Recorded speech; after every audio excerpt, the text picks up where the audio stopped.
Here. Fake Rudy. Here. Sorry. Zirak.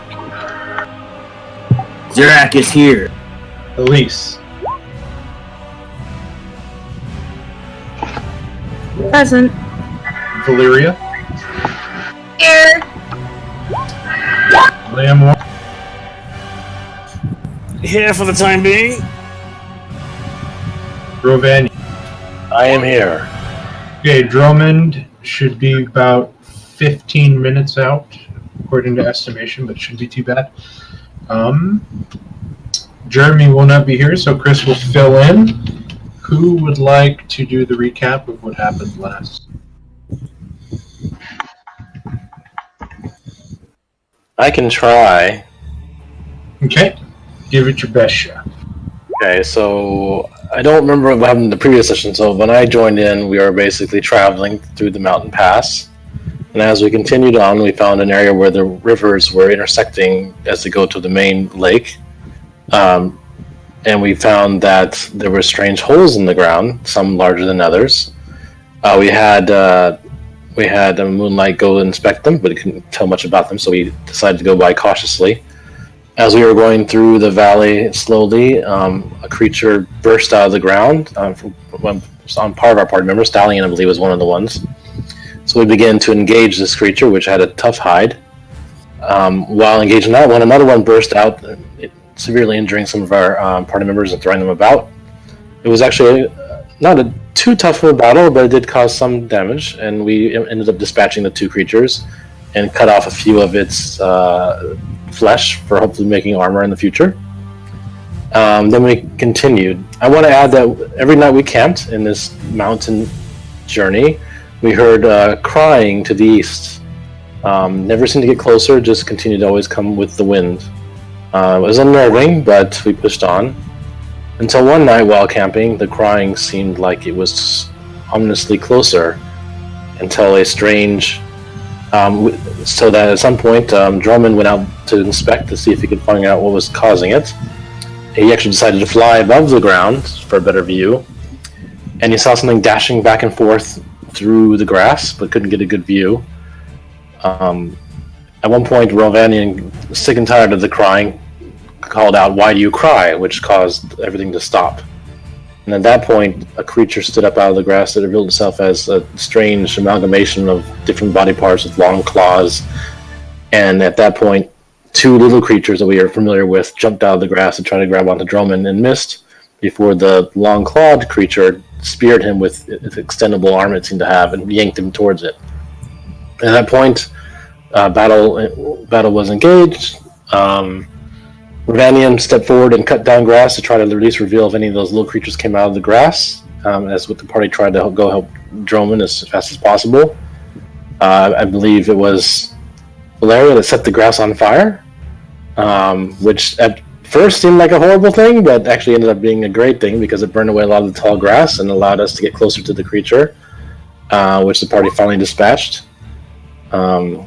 And that's where we ended, actually. There was a strange dwarven statue that was near where the party was at, which I think we were going to look at in this next session.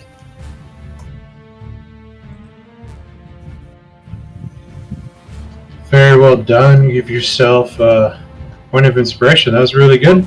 Pretty much captured everything that happened last time. I wish I could show you a picture of this creature. But it will only let me post. I like these crazy baby amalgamations of flesh that grab onto you like leeches and suck life out of you. I probably not remember that. Lamorn hates them.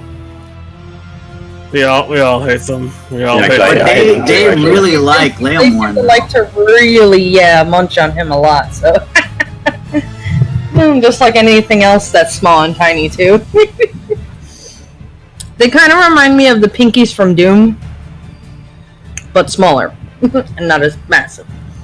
I heard Doom's getting a remake. Again? How was that? So this is the creature that you saw or heard crying. That just about killed me. It had like a 60-foot reach with that arm that he shot out. Yeah, I remember. And it was strange seeing the bone protrusions coming out of each with only one hand there, and it seemed awfully, awfully lonely, like it wanted company and was ecstatic when you guys actually came closer to it. It's hideous.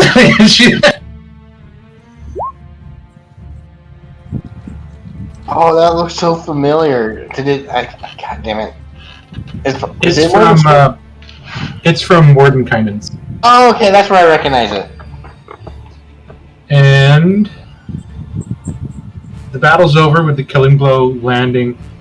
The manic, crazed crying has finally ebbed, and your brains almost feel like they're stopped swelling.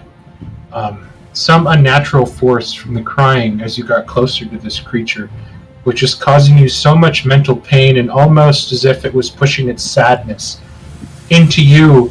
You could feel almost as if a weight is being lifted from your shoulders as you begin to breathe in the fresh, crisp mountain air. Standing about now in the middle of this meadowed glade of forest in between these large mountain peaks, you guys stare down at this cruelly made, possibly tortured creature. And again, the small, childlike bodies with the lamprey mouths from the stomachs, just these strange experiments. I'm going to pull you guys onto the map. Finally some peace and quiet. I can spend some time studying my magic because I think I'm on the verge of reverse engineering my slow spell into the opposite version. Just give me a night to study. I'm liking that one. A spell that speeds you up? Indeed. I would like to investigate carefully this statue over here. And I would like to investigate the body that we just slew down. You look at it, and it was much like that picture. The flesh has gone gray and almost pallid. There is a sickly semi-transparency the closer you get to it, to where if you focus hard enough with, say, Valyria, pushing her light closer, you can actually, almost as if looking through some sort of gray jelly, what lies beneath a lot of fortifying bones and what almost seems to be like extra muscles and skin sort of taut together and kind of crammed inside this body that gave it that weird, almost a lumpy, muscular look that definitely wasn't natural.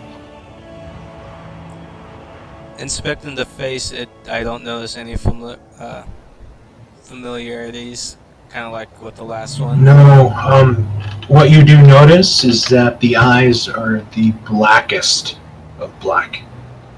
And the tears that seem to be running from the sockets themselves are almost like squid ink-like in the depth of color.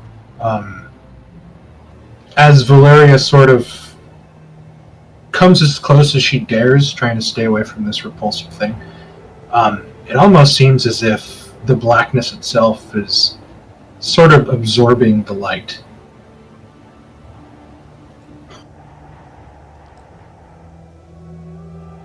I'm gonna take care of this body, make sure it doesn't come back up. And Okay. I'm going to raise my glaive and try to separate the head from the body. I already did that. Oh, you did? I couldn't remember. Yep. You got the killing blow. Disregard then. Perhaps. Ravanian, you walk up to this statue. You notice that the granite base of it seems worn, but the statue itself is almost as in pristine condition. The statue is of a bearded dwarf wearing what seems to be armor, wearing a cloak with the head pulled up. One held out to the side, like in the picture, and the other one held out, seemingly laying directly over what seems to be a very large white granite chest. The chest itself is emblazed with runic markings, but it seems to be the same 2 runes over and over again, all the way around. Next to that chest, there are 3 urns. A larger urn stands with a cap on it, a rune emblazoned upon it. A smaller one, a rune emblazoned on it. And a medium one, which seems to have been broken and shattered. The outside clay and sort of porcelain finish on the outside of this urn has long since faded. And it almost looks like white chalk, but compared to the other 2 look almost brand new. If I look at the pieces, is there a rune that can be reassembled from the pieces, or you actually, just for the sake of it, you look about the urn pieces and you bring it up, and just the complete outside of it, where the glaze and sort of the intricate drawings that you sort of try to compare to the other 2, it just seems to have faded into this white as you apply a steady amount of pressure to what you thought was clay or porcelain. It just crumbles almost into chalk. do the single runes in the vases match the runes in the chest? The 2 runes on the urns do match one of the runes on the chest. Is it just 2 different runes basically on the chest, or 3 different runes? 2 different runes, and then here, give me 1 second.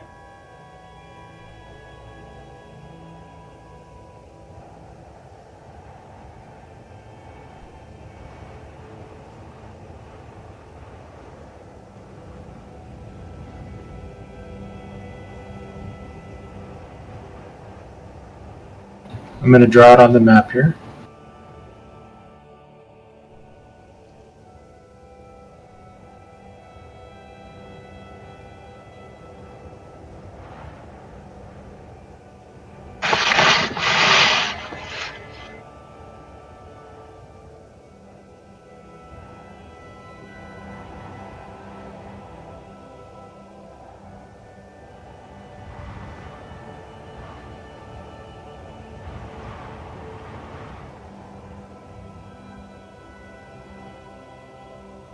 You have those 2 runes.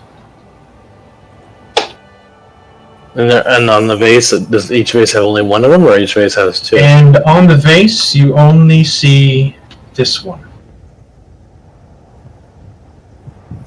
Maybe the other one was the other one. Walking up behind Rovanian, can I read what those runes say? I know Dwarvish. I'll need an Arcana check, and I'll give you proficiency. As you can tell as you look at it that it's not a regular Dwarven rune letter that you would see in script.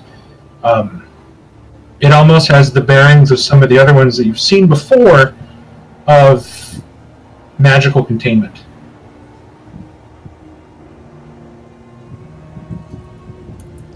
Nine. What's your proficiency? 4?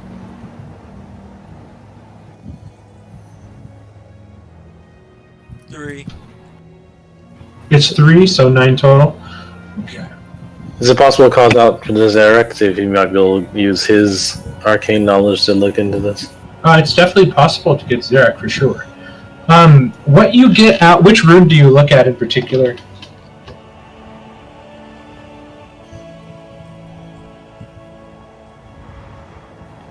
The larger one? Yeah. To the right? You look at it, and for some reason, as you try to decipher the rune itself, the one thing that pops into your mind is called the Wild Ox.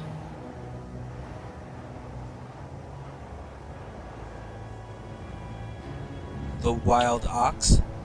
Which is strange. It doesn't make much sense, but as you're sort of trying to decipher this rune and the different letters, that would be accompanying it to it. The one thing you're getting from it is the wild ox. That's the N-shaped one. That is the N-shape.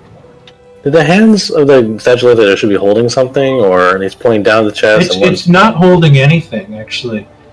The one hand on the right is saying, hey, like when somebody holds open a door and they hold their hand out, like, please pass, after you.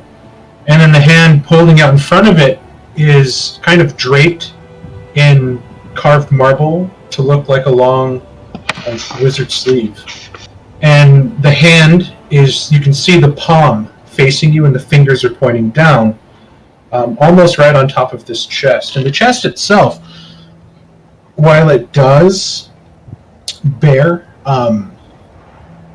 bits of moss and kind of mold that's natural to being out in the forest and out to the elements, the stone itself it looks like it was carved yesterday. I'm sorry, I'm a little tired these days. So one hand is palm down, pointing at the chest. The other one's raised up. The other one is the right arm. Mm-hmm. The right arm is straight out, palm up, in a gesture of after you. When you open a door and you're like, oh, please, after you, and you hold your hand out. And then the left arm, the palm is facing you, not the sky, and the fingers are down over the bottom.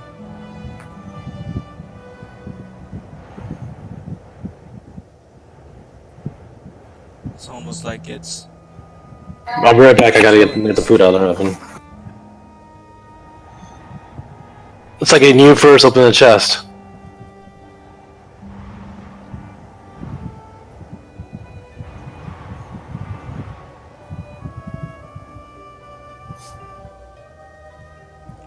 What is it that I can help you with? Show me these runes. I'll point out the runes. I mentioned that they are Dwarvish. The one that looks more like the letter N. From what I can translate, I think it says the wild ox. So the right hand is palm up. The left hand, this is the palm here. The fingers are pointing down, and the arm goes back to the body like so. Makes sense? Fake Rudy, we do have a linguist in the party.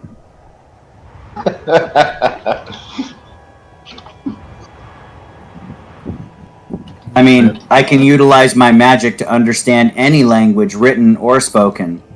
So, if there is any doubt about what the runes might need to be deciphered as, I can use the weave to determine what they say. But it seems like we have already translated the runes, and that is not the problem. Is it just interpreting the images? What did I miss? I'm sorry. I had to go get the food out of the oven. Well, I only may have translated one of them, but it's not a definite. There's something different about it. Mark, the vision blocking layer is blocking the runes that you were drawing on the map. Yeah, I can't see what you were drawing. I just took them off. Can you see them? Yes. Oh, I can't see them anymore. You blocked them. I disabled it. Everybody refresh. What was said while I was gone? When Zara came over? He's just asking what does everybody want? What's going on? Why do you guys need me? Why'd you interrupt me? What's with the hands? So this is the left hand. Palm out, even though the fingers are backwards. I do apologize. I drew them really quick. It's from the statue. Palm out, but the palm is facing straight up. And this backwards hand, which the thumb should be on this side, the palm is facing you guys and the fingers are all going down towards the box. Maybe we should reference the bit of text that we have as a warning from the Rangers. and maybe it says something about these images. If you talk about from the Shadow Walkers, there was no mention of this. The next thing mentioned was to look for Ellie's marks. Ellie does not write in Dwarvish. So we just know the rune says the wild ox both together, or just that one? Just The other this rune. one here. Because from what Thalani was telling you, that these runes are actually, like this one in itself, probably has 4 letters all formed into one. This one here, just 2. Can you translate the other one, Zarek? The one we don't know yet? I can attempt to.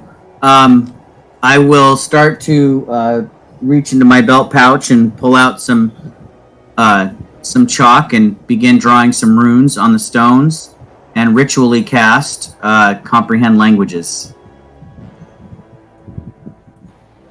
Okay, would anybody like to do anything in the meantime? Did Rudy already check out all these corpses? You can check out the corpses. Literally, combat just ended at the end of what happened last time. So you guys picked it up. I mean, you look at the corpses, and they're all naked bodies, all hacked and cut to pieces of what seem to be like a small child's body, each and every one. Except the body is contorted in very unnatural ways, skin sewn together. You see these 2 little skin flaps hanging off what seems to be back shoulders that, when it ran, would sort of flap in the wind like a very macabre-looking flag.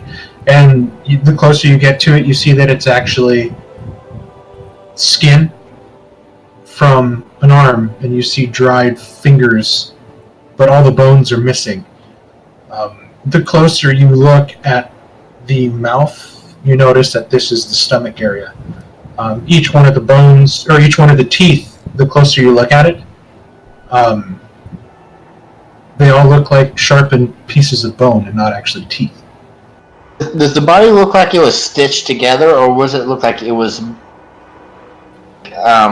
like There are definitely places on the body you can see where things were stitched, cut, and where things just didn't heal right, or they just didn't care if it healed right.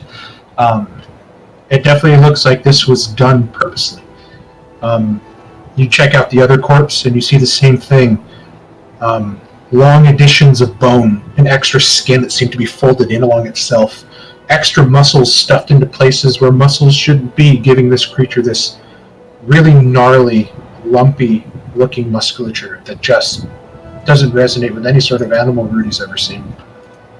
Has Rudy ever heard? Since she's a bard and she's traveled around, has she ever heard stories of perhaps? Since we're getting, my understanding is we're getting closer to vampire territory. Maybe vampires creating these creatures. She definitely doesn't know anything about these creatures. Okay. Because her area of expertise is the retelling of battles and sort of the swordplay that goes along with it. Okay. So that's where her expertise runs, like the studying of historical battles, and then also like the reenactment. Quick question: what's the symbol on the token?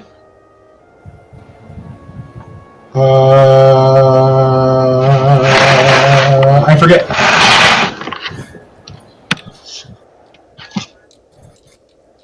Was she fly or something? I don't forget.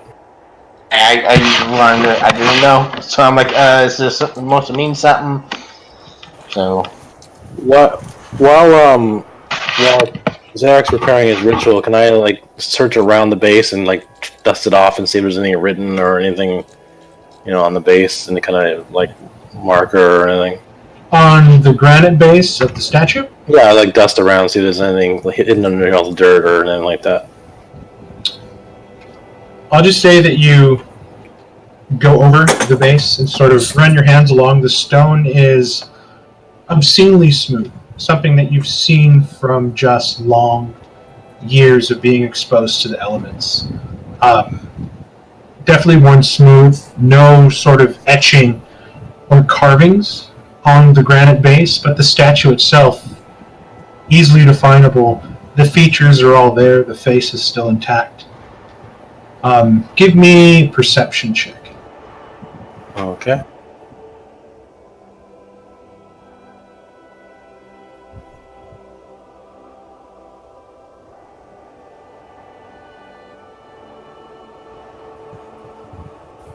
Sorry, 1 second. I had to reopen my case. You find the same rune that Thalion said was the wild ox, inscribed in what seems to be a belt buckle carved into the statue's waist, just underneath the carved out rune piece, or the carved out breastplate, before the battle skirt kind of goes down. And as Zarek sort of, excuse me, comes up, and he starts touching. Zarek, you run your fingers along the rune on the left, and you understand that this is a rune called Isaz that has many different meanings.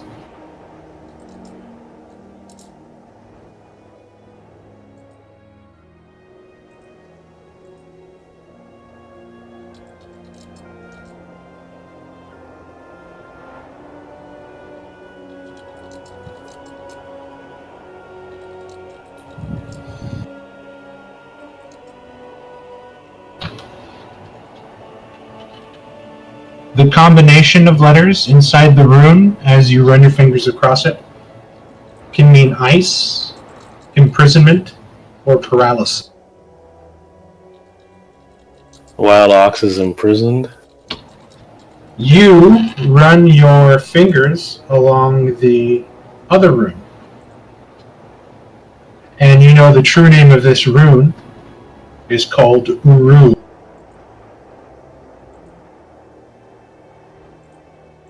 Funny enough, this can translate into the wild ox. Sorry, translate into what? Into the wild ox. But there's a reason why it does. This rune can be translated into these three things.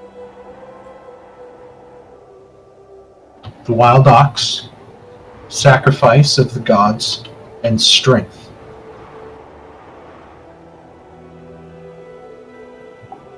It appears that the author of these runes is trying to convey many possible meanings here, and I will share that the various meanings of the two runes. Like a puzzle, it seems we must put the correct pieces together in order to fully understand it. As I can understand what the runes say, or could mean, I cannot translate or I cannot interpret their meaning other than through my own mental ability and agility. Well, the symbol of Uruz, as you say, is on his belt, which basically means this statue represents either the wild ox, the sacrifice of the gods, or strength. But the other rune basically means that whatever that is will either be frozen, imprisoned, or paralyzed. So this character...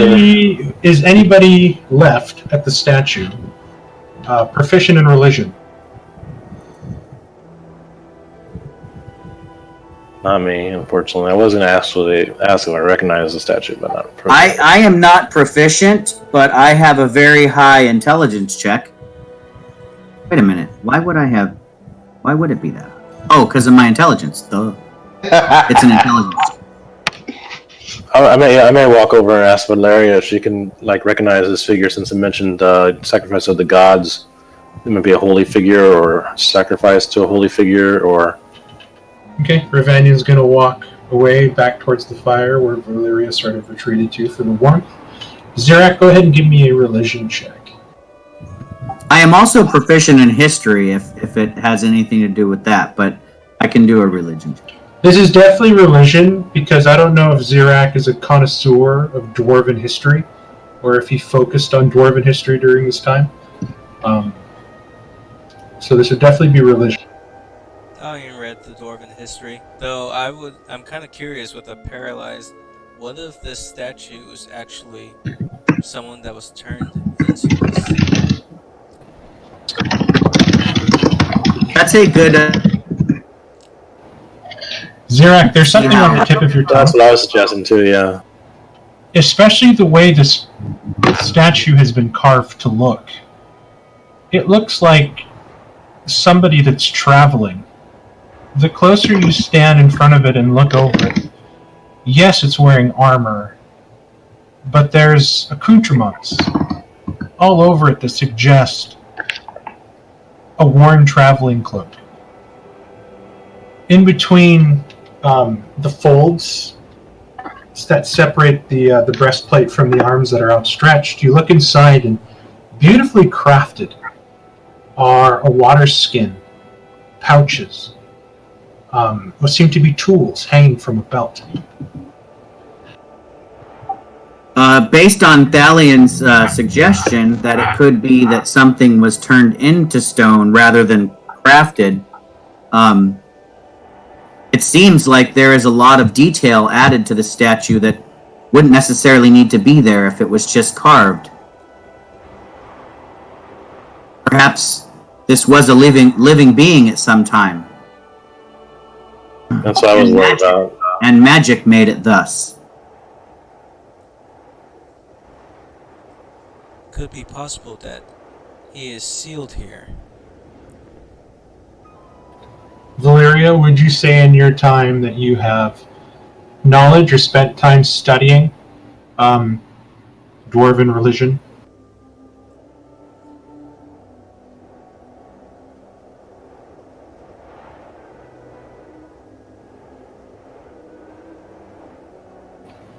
Carly, you there?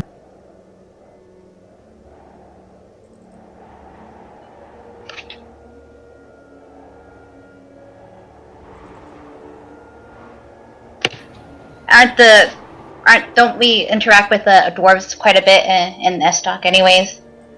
There is a large contingent of dwarves in Estok. 13 is what you needed.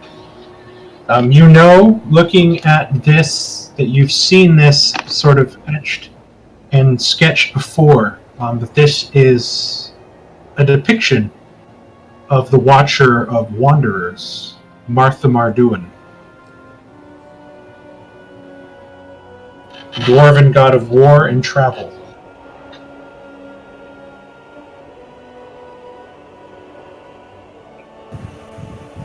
Recognize these actually.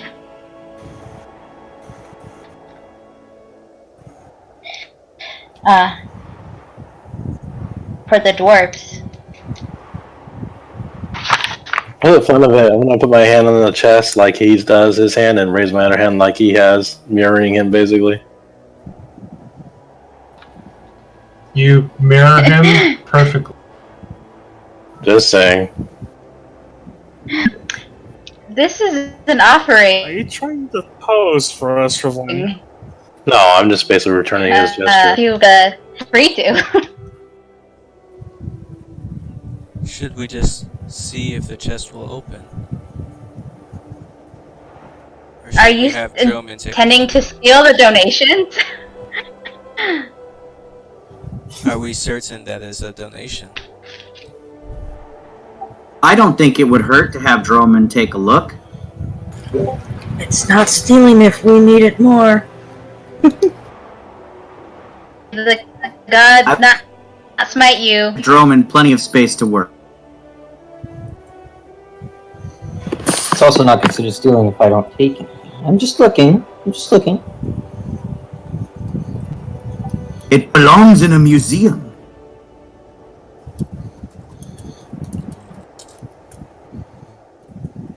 I'll go ahead and open it up, unless anybody wants to get farther away.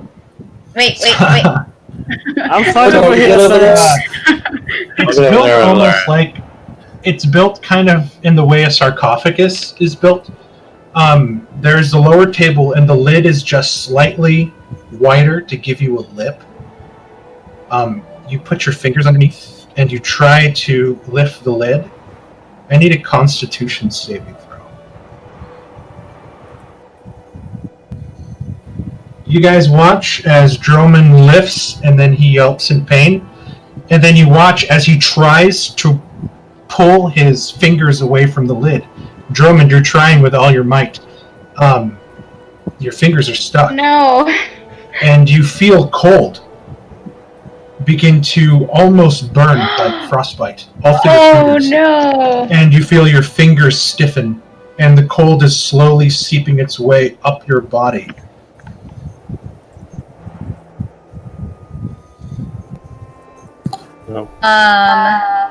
Do I Guys, have my? Do I? Am I This is a bad leveled up idea. yet, Mark, or is that not until tomorrow morning? Right now, you take 3d8 points of cold damage as you're sort of screaming out in pain as this cold frostbite is turning your Can I red try to- skin black. Can I try to pull him off of it?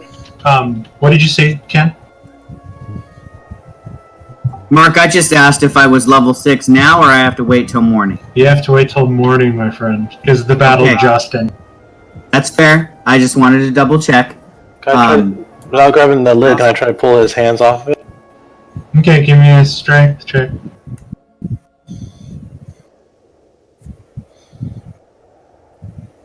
Damn, that roll low. Is this like the scene from Christmas Story where he sticks his tongue on the flagpole? But way, way worse. To like flame. Maybe not tried not to hurt him, but like. Her flame is radiant, is not fire. I hate to correct you on that. Dang it. Yeah. Well, at least Droman was able to accurately translate one of the runes. You take an additional 4 points of. Are his fingers off? Valiant rushes in to assist Oh. in pulling him off. Oh, I'm not done yet. Drummond, and you look in horror as your fingertips on both hands and the skin that was there is stuck to the box. You cannot feel your hands. You cannot move your hands. And you watch as the Guys, this is skin. a bad idea. You watch as the skin stuck to the box melt as if it's being brought in. And again, the translation that Zirak told you about the rune Izaz kind of comes back into your guys' mind. Ice, imprisonment, paralysis. These aren't They just had runes. ice. You're you can get the idea that these are runes of a magical nature that are used to bolster, strengthen, curse. Perhaps maybe now why these two urns in this box and the statue are in such pristine condition is because they're emblazoned with the rune of strength.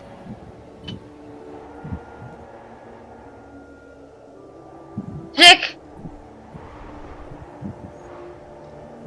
So maybe we need to break the runes. I'm gonna tuck my hand under my arm and or walk back to the perhaps- campfire. If is Droman free to leave the box, or is he stuck there? He's been torn away. He's missing his fingertips, like the skin where his fingertips should be. He's in an excruciating amount of pain. Wait, come back And here, like, Drum. Let me kill you. if he lifts up his sleeves, you can see that his hands, all the way up to about 3 inches past the wrist of his arm, are jet black from frostbite. Is this chest really worth opening? I mean, clearly it's some kind of sacrifice that someone I mean, felt to protect. To be fair, you guys, Valeria just said, "Are you guys going to steal from the donation box?" Yeah. Exactly. Sorry. Hurt. I mean, this does belong to a god. Well, somebody offered it up to a god. I mean, don't you think that's a little disrespectful? Well, sort of. Crying in My it? thought is, how would the statue know whether we were stealing or giving? What if we were opening the box to put something inside of it? What if it's not a statue? Like you said, it could have been a real thing. That Well, would could have been be. one thing until Valeria mentioned that it was the god of war and travel. Sorry, I was getting the food out. What happened? Once again, why are we prying into the offering box to this god?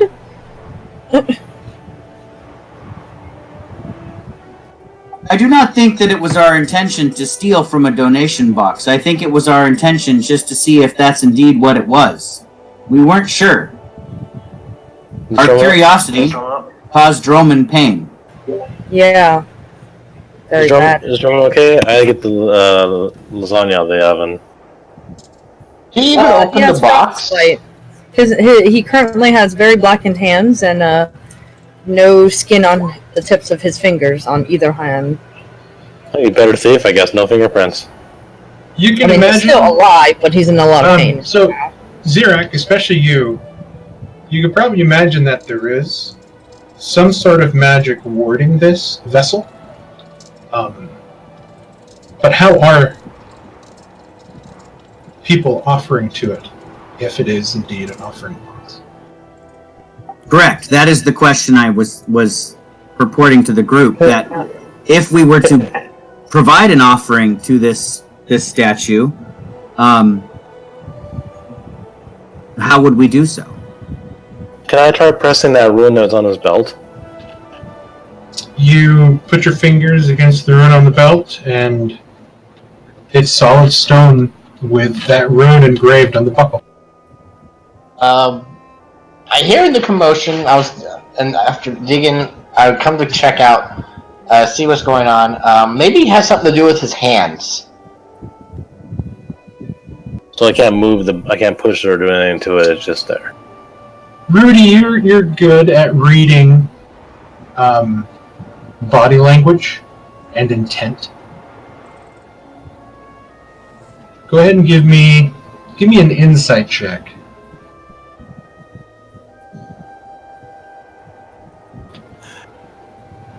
Or as Rudy sort of comes up and starts looking, and you see that she's sort of trying to read the body language. Why don't anybody go ahead and give me an insight check, or if you guys want to help each other. Insight. If somebody wants to give me help. Oh, sweet. Never mind. So, Ravani and Rudy know, the longer you look at it, with the information that it is some sort of offering box.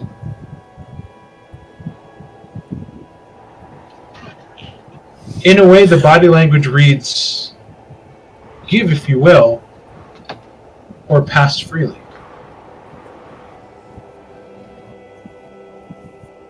But it's just such a strange place to put something like this.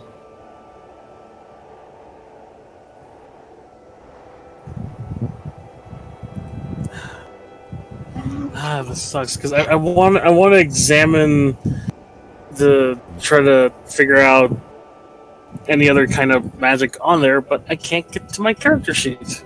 I'm going to try something. I'm going to pull out a silver piece and put it in the hand that is pointing down. Maybe something will happen. You press the silver piece to the palm of the hand, nothing happens. Yes. Take out a gold piece and place it onto this offering box. Well, I'm checking the statue first, because we can't open the offering box. No, I'm saying Thalion is doing that. While you're trying that, Thalion will place the piece onto the top of the box.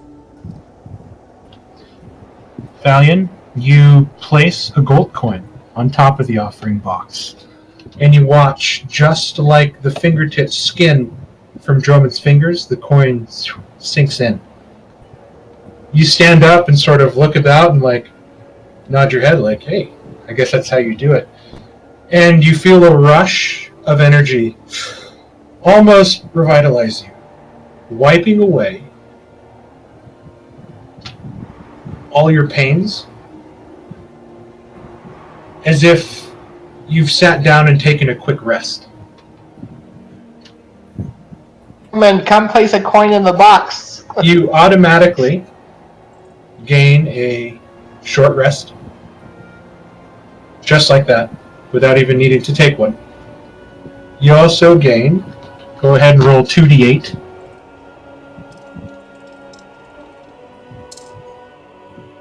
You gain 10 temporary hit points, as well as a +5 to your passive perception.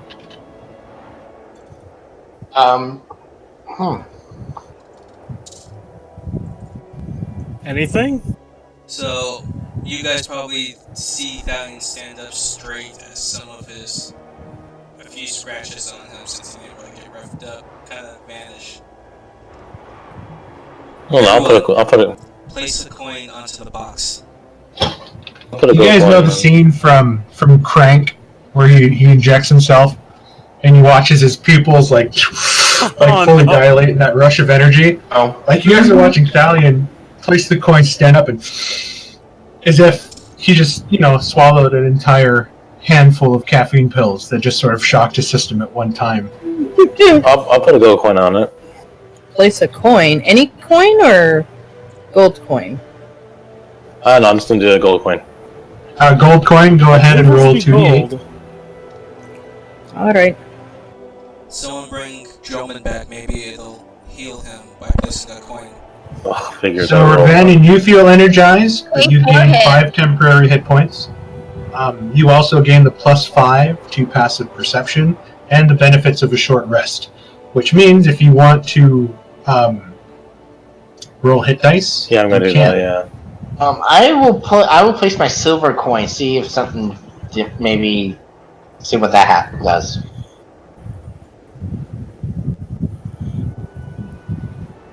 And Rovanian, none of these hit dice you're rolling right now count against your hit dice total.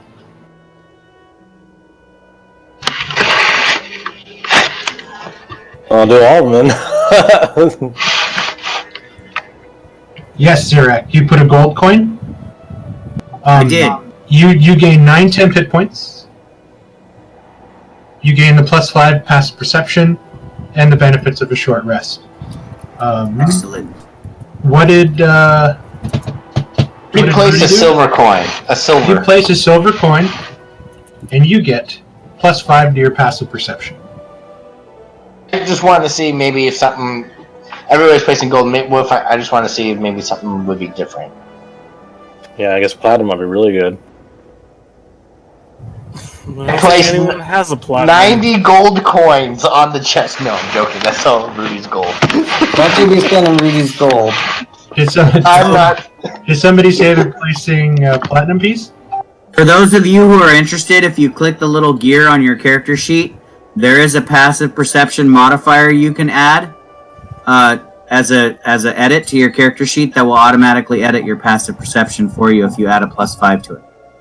So I have a 20 passive perception. I'm placing a gold piece. Elite, I have 15 10 now. temp hit points.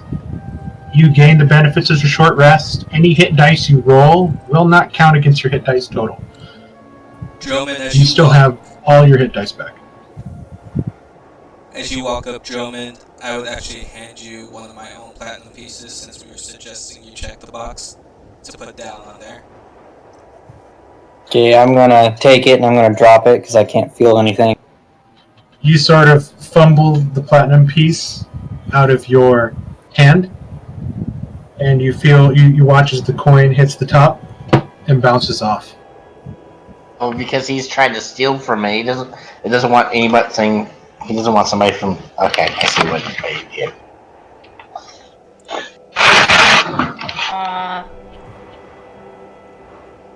Give me 1 second, Dromid. If I can find some herbs out here, I'm going to see if I can treat your missing fingers. I have one that should help regrow the tips.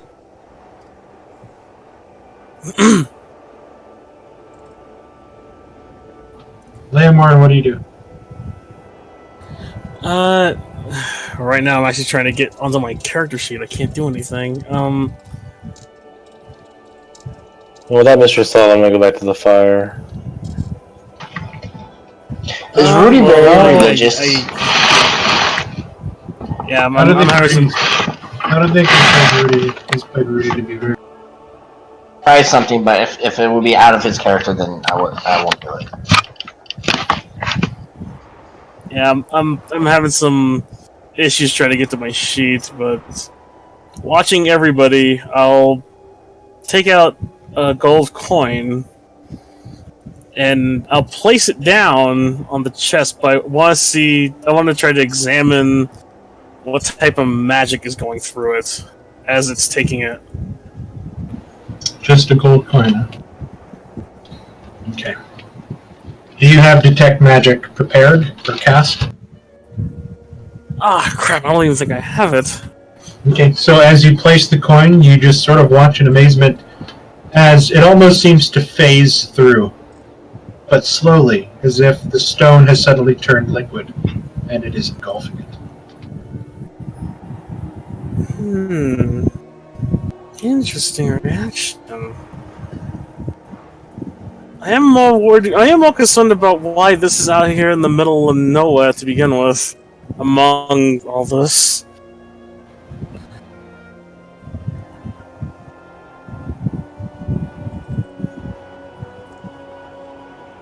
So that means just As I believe. everyone's heading back to the camp, so I kind of search for some herbs.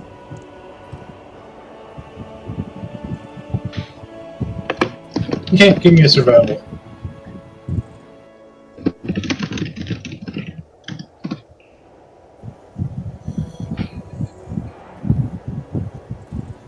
Okay. Searching through, you find about 20 gold points worth of herbs. As you sort of quickly scan this area, trying to find. Was that with it doubles, since it's my favorite terrain? Your proficiency doubles? No, I gather twice as much when gathering my favorite terrain. I don't think that accounts to the herbalism. I think that's food.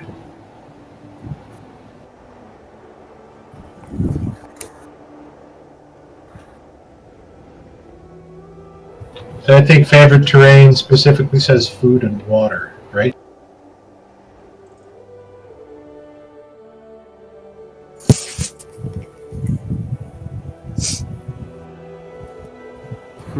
No, that's Outlander says food and water.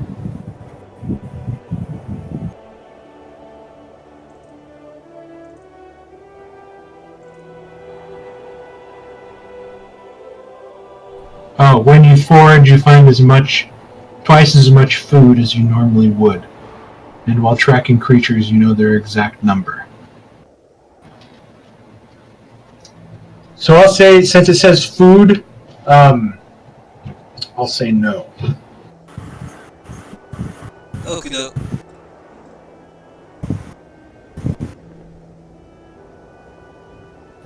Drummond, you put your hands to the fire and you can't feel anything. You can move them, but you can't feel them. You can't even feel the heat on the skin from 3 inches down from your wrist to your fingertips, but the rest of your body.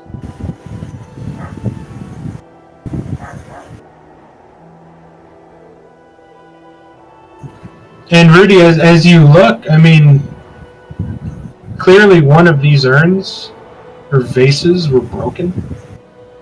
So the magic can be, broken to it, but it was pretty scary seeing what happened to Drummond. Wait, did Drummond try to lift up one of the urns or one of the vase or the Drummond box? tried to lift up the lid of the box. And the runes are on the urns. There's this rune or ruse is on the 2 urns and also on the belt and also on the chest. This rune, Isaz, is on the chest. Oh, I see. Okay. Does it look like this rune? This is things broken. Does it look like maybe something was taken out of it, or was it maybe perhaps just empty? And you look through it, and like I said to Rovanian earlier, as you sort of go through it and pick up the pieces, like applying the smallest bit of pressure to them, it just crumbles like chalk. But yet you knock on the other ones, and they are solid.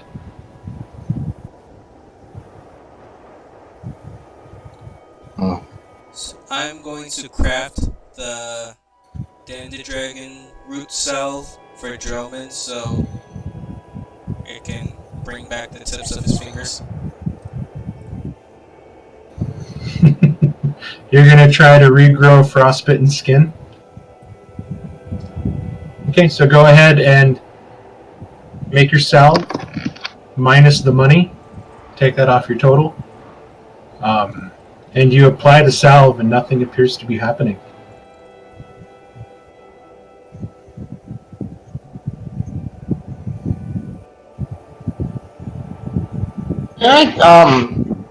Maybe looking at this and seeing what happened to saw what happened to Droman. Can I try maybe figure out a way that perhaps it can be reversed? Still, and obviously, I don't think he was trying to do that. He was just trying to investigate. Is there some way I could maybe help fix this?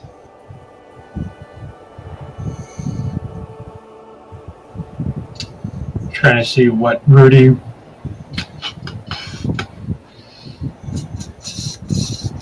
Give me a general wisdom check. Wisdom, not my highest stat. 14. You can almost think that maybe it curses people that try to steal from an offering box. That these are warding magic, as well as magic to strengthen perhaps the stone itself. So you look at the broken vase and see that there is no rune, so perhaps that rune was broken or the magic was dispelled.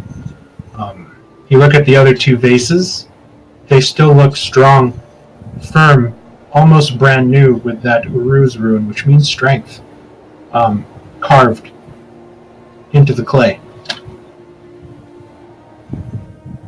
I don't know if maybe dispelling these ruins will probably help Drummond, but I don't know if that would anger. Yeah, I'm trying to play as Rudy.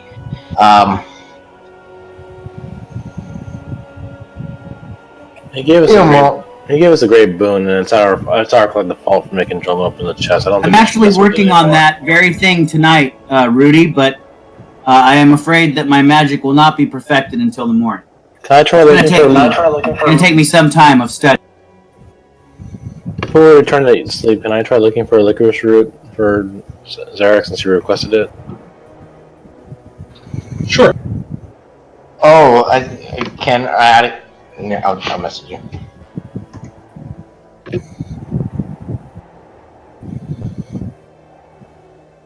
Do a survival check or survival check.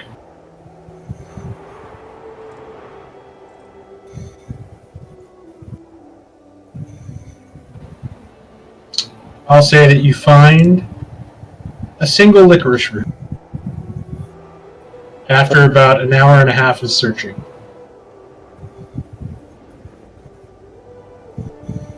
Okay, I'll hand it over to Zarek.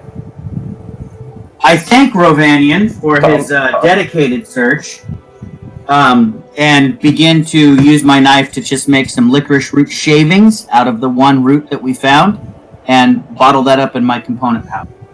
Okay. If hearing Zarek says he has possibly a solution, I'm not going to mess with the Statue of the Ruins. Wait till tomorrow. I think the last thing Thalion will do is just sketch out the runes that he sees on the statue into his journal. Okay. I will go back to the fire. Drummond's holding his hands over the fire, trying to help. He watches Faye is sort of fussing over him, trying to wrap his hands in clean linens. Watching as Thalion's salve wasn't able to do anything. And you guys sort of get ready to settle down for the night. I need... Who's on watch? Rudy will take watch, but because she was going to bury the bodies of the children before she helped finish doing that. So you either have to bury the bodies or take a watch? She's going to bury the bodies because that's what she was doing before the whole escapade with Droman. Your 10 hit points last until you use them. I can take the first watch. Garshadow did already dig the hole for Rudy, so all you would have to do is just toss them into the hole. For 4 bodies of children, It's you a need that big of a pretty hole. shallow hole where the cat tries Yeah, to dig. that's through what all I was this getting stuff. at. It is a shallow hole, but I mean, you can try to bury them as best you can in there. I'm gonna dig a little deeper. That way, animals can't dig them up as easily. Okay. So Thalion 1, I need a second watch. Elise, I need a third watch. Valeria, and I need one final watchman.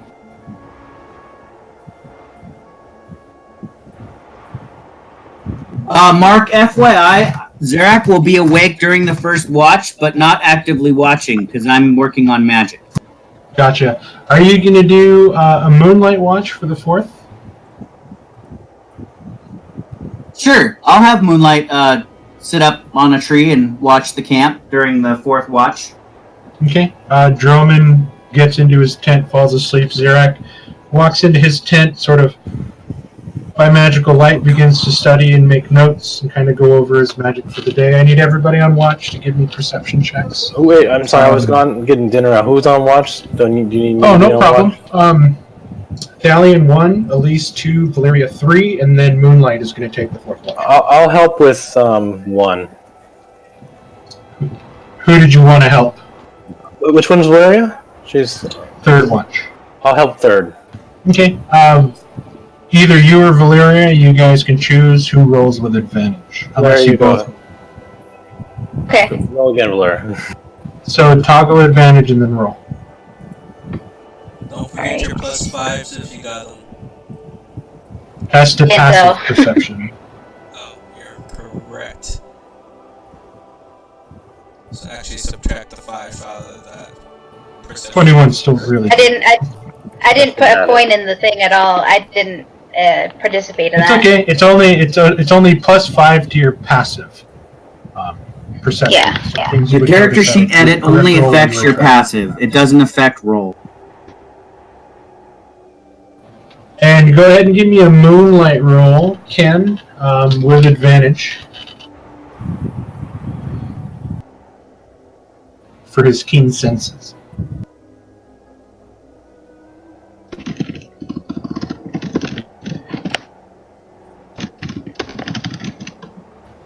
Okay. So you guys settle down. Garshadow sort of nuzzles up to the fire as Thalion stokes it. Off in the distance, Thalion, you can definitely hear Rudy digging with a shovel. Throwing more. After a while, you hear the sounds of the bodies sort of being drug in and kind of not thrown, very quietly. You can sort of hear them being laid in and drug.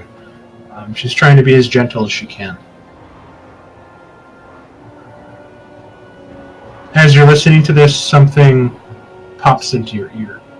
You just barely catch it. You don't know if it's the wind or not. As it sort of... You hear a...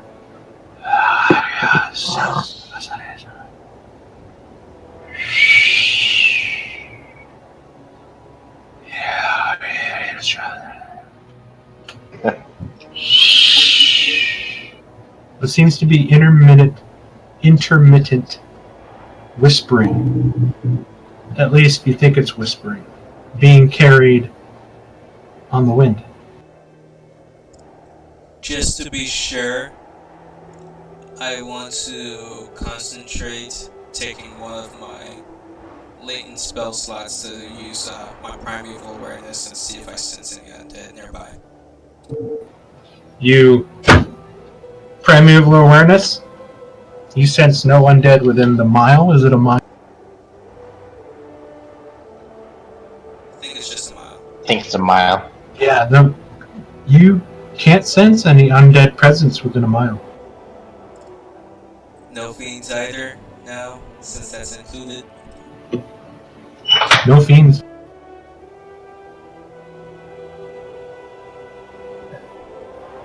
I just keep my eyes open with my hand near my glaive, while also making sure I can still hear and see Rudy.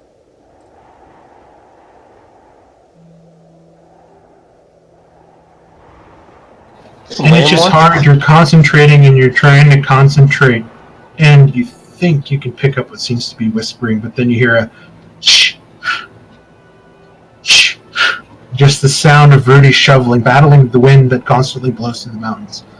But it just seems to be like out of the. As soon as you stop focusing on it, you think you can hear it, and then you focus on it, and then it's gone. And it's sort of aggravating, as if it's kind of teasing you.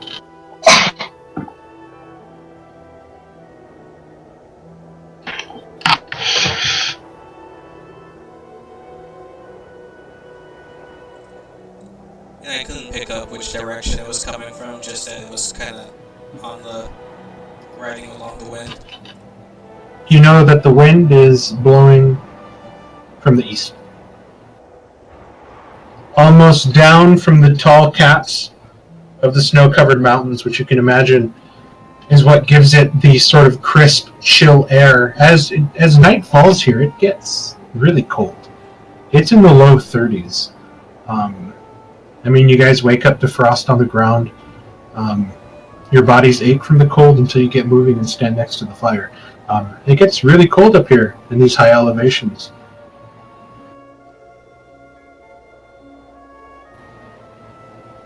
After 2 hours, you watch as Rudy comes back, dirty, covered, stains all over, too tired to sort of speak and barely move. As you two get ready for your watch, you go and wake Elise. Elise, your turn. Alright. Let me know in the morning if you hear any whispers in the wind. And sense anything great. nearby. More whispers. Awesome. Just what we need. How Alright, long? I'll do that. How long does it take me to bury these children? It took you the 2 hours to expand the hole, sort of bring in the bodies, lay them down, and then fill everything back in.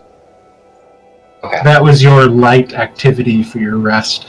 Oh yeah, that's fine. I just want to know, so if Elise is on watch, I don't know if I was during her watch still or. Nope, that all happened as everybody else began to settle in. You went out into the woods and did that. Thalion started his watch, and you came right back in at the end of it. That's how we're going to play it. Elise, you sort of cozy up by the fire that Thalion stoked and added more wood on for you, and you sort of hum to yourself, sing, kind of look about. It's quite beautiful up here. It's quiet, other than some of the snores of your compatriots, and the huffing breathing of the lion who's sort of having a dream at the moment. And it's really just the wind blowing and the firewood crackling and popping.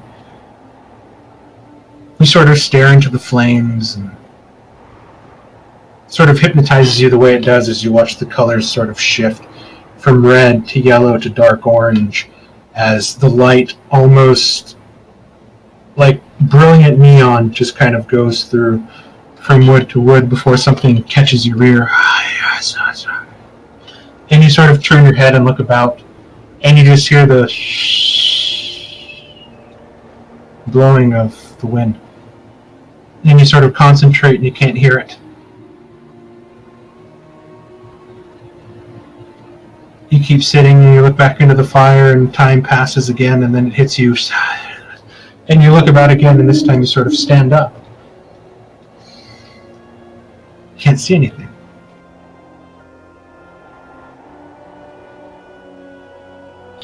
You're 2 hours pass, and you swear you've heard whispers, though it is very hard to discern from the sounds of the wind.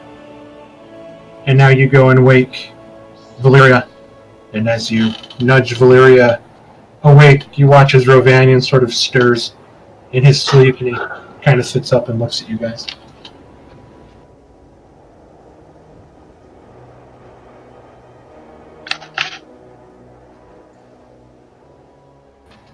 Do you say anything, Elise, or you just go to bed?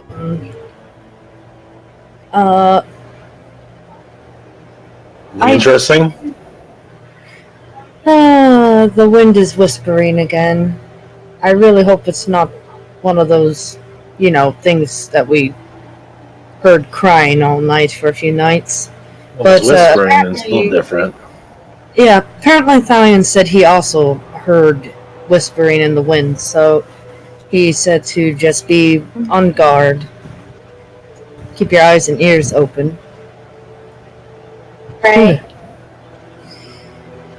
Alright, good night.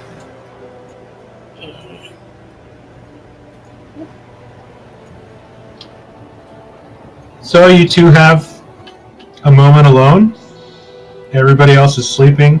Are you guys just sort of passing the time in companionable silence? Just looking out at the surrounding area, walking circuits of the fire? Are you guys having a conversation? Let me know what you guys... Too much from where I am, because I see in the dark, but I'm more than open to talk if he wants to talk about anything.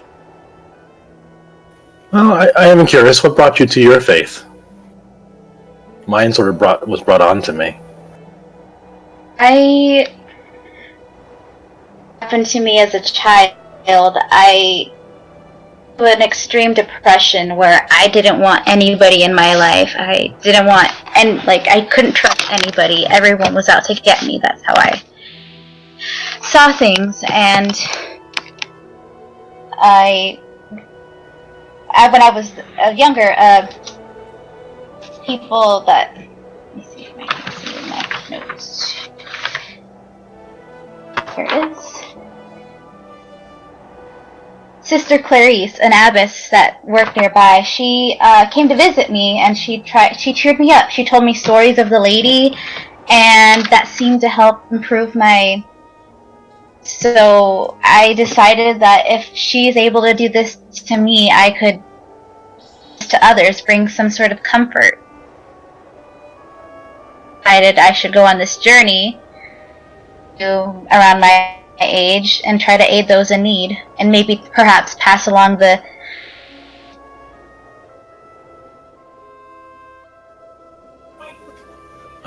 I nod my head and thanks for sharing, because how you come to faith is a private thing.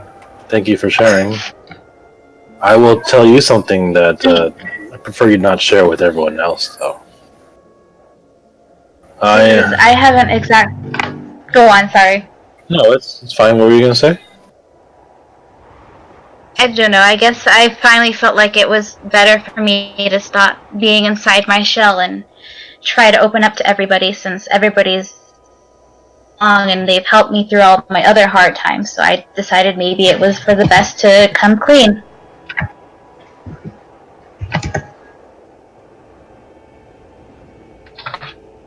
Come clean? Religion and... From my story is not a happy beginning, but the ending is going. The middle of the story is going well.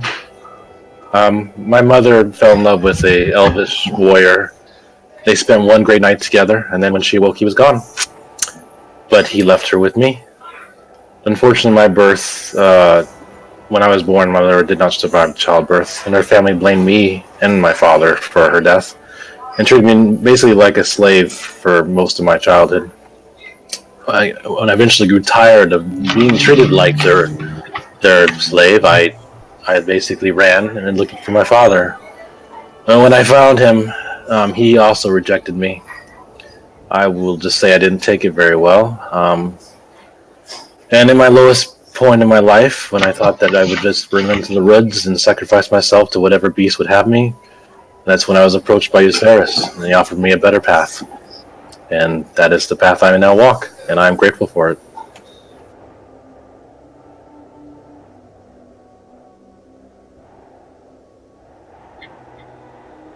To have helped you, so I should try to be of these sort of things.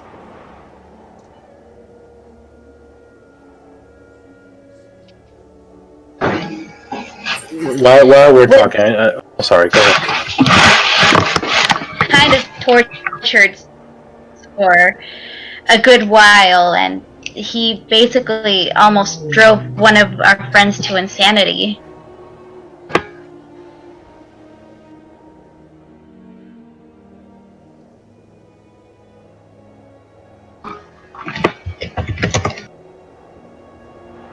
You said nearly. Did someone save them then? No, she was going through many other battles at the time, but she did not end up making it. She ended up passing away, and he took her soul, as we were part of a ritual, I suppose, where we were to give him, or give this statue blood in order to find our friend who had been missing for several days.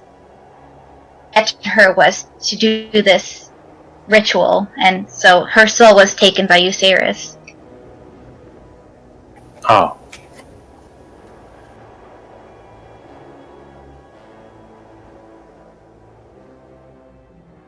I would not be too sad about it. Euceris is actually a great deity. If he's with him now, then she is not. Then she is not in sadness. Ravanian, as you say that, with the Calera, you feel hands. Oh. Chris, can you mute yourself? I can barely make out what you were saying. God damn it! I'm barely moving, but yeah. Sounds like you're eating paper over there. You feel hands rub over your shoulders and fingernails run up your neck towards your ears and kind of ruffle your hair. Valeria, you're watching Ravanian sort of move his head a bit in what seems to be a slight stretch as his eyes are closed as this voice kind of speaks to you, Ravanian. I always did like her. She was nice to me. Kinder than the others at first. You should watch over her. Valeria, you hear me say I will. You feel a kiss on your cheek as the fingers leave. And Valeria, you're watching as Ravanian kind of turns his head, I will, and kind of look behind him. But there is nobody there.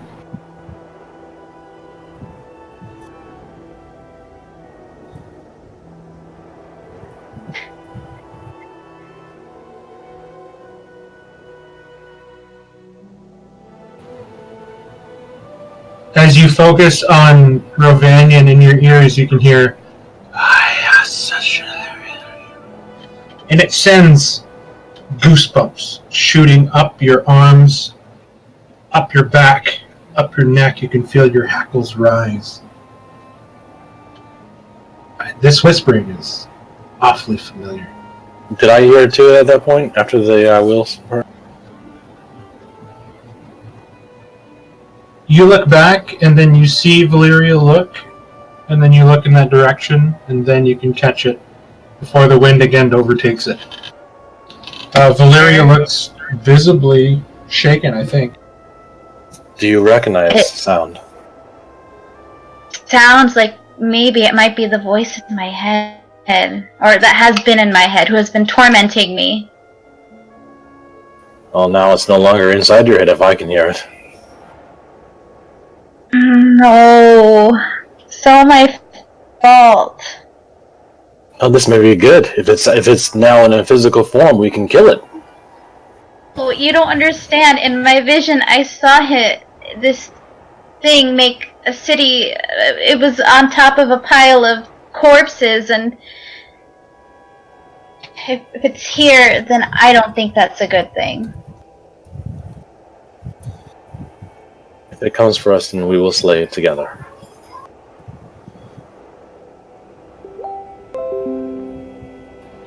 God? That was Intermittently. tormenting Lovecraft? Intermittently, you can hear the whispers again, but only when you don't focus on it. Okay. And after your 2-hour watch, you walk over to the tent and you see sort of sitting on top near the outside, Moonlight, with its head underneath his wing, sort of sleeping outside, trying to guard from most of the breeze. You kind of scruffle at his chest a bit and ruffle the feathers, and you see that the owl shakes his head. Looks at you as the eyes sort of refocuses, and it coos and hoots at you gently.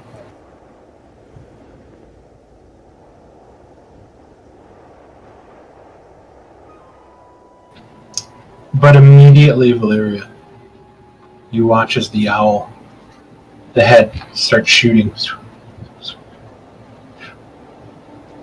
Posture straightens a bit. Some of the down feathers bristle, and its head is shooting around in all different directions.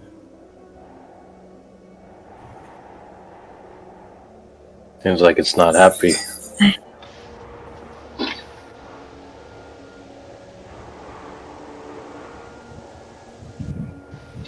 Xerac, what does Moonlight do? Feeling very, like, she probably won't sleep much at all. If Moonlight is feeling nervous and twitchy because of I assume he's hearing the whispers. Yes. He will He can fly hear down them. and perch Quite- on Valeria's He can hear them quite clearly.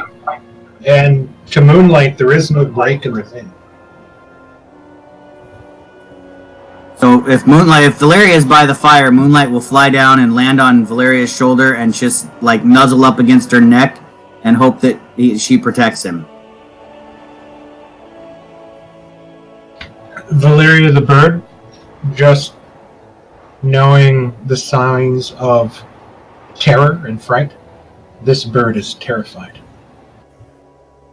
I'm going to stay awake if I need to. If this bird If is you not. stay awake, you will not gain the benefits of a long rest, and you will wake up with a point of exhaustion. I tell Valeria to sleep best she can. I will stay awake with this bird. Okay. Xerac, your dreams turn from soothing blackness to being chased. Roiling shadows chasing you through dark, dying woods. Cries, whispers, yells echoing through this dingy, dead, boggish forest. Definitely unlike the forest of your home. It seems to rain ash around you. And as morning comes, you awake, sweating, heart beating fast, adrenaline moving. That was a very strange dream.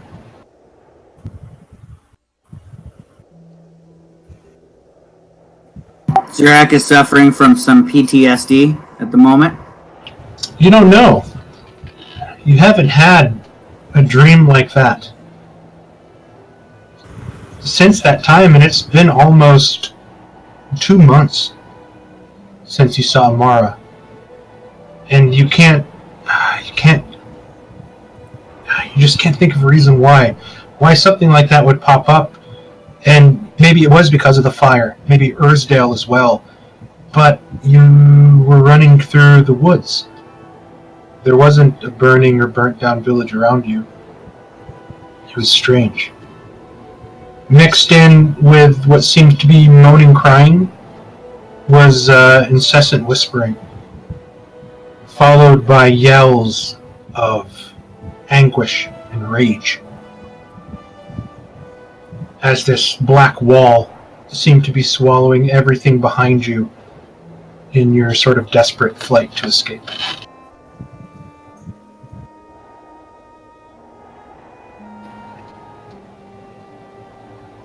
The sunrise comes, and as always, just before the sun comes up, it gets bitterly cold. Rovanian, you tough it out as best as you can next to the fire before the warm rays of the sun kiss your skin. Everybody begins to wake up as Faye stirs and starts cooking what meager leftover rations and food you guys have left for this journey. Is there anything you guys wish to talk about before you depart? Yeah, I'll go ahead and say, Valeria, good morning. I hope this morning finds you a little more rested than I, as my sleep was troubled with dreams last night, and since you're accustomed to having visions sent to you by your deity or other powerful beings, perhaps you could interpret mine.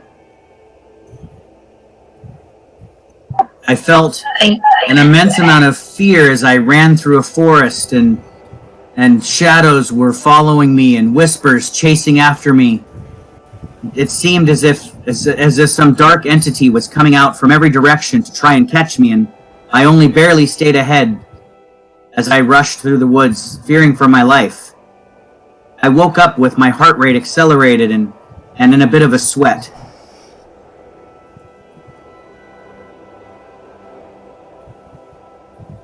Well, we've been hearing whispering this whole cup watch. Actually get any sleep because Moonlight was frightened by something out there, and I believe that voice that I've been hearing in my head has finally, maybe it might be in this forest. I don't know for sure, but it certainly sounded like it.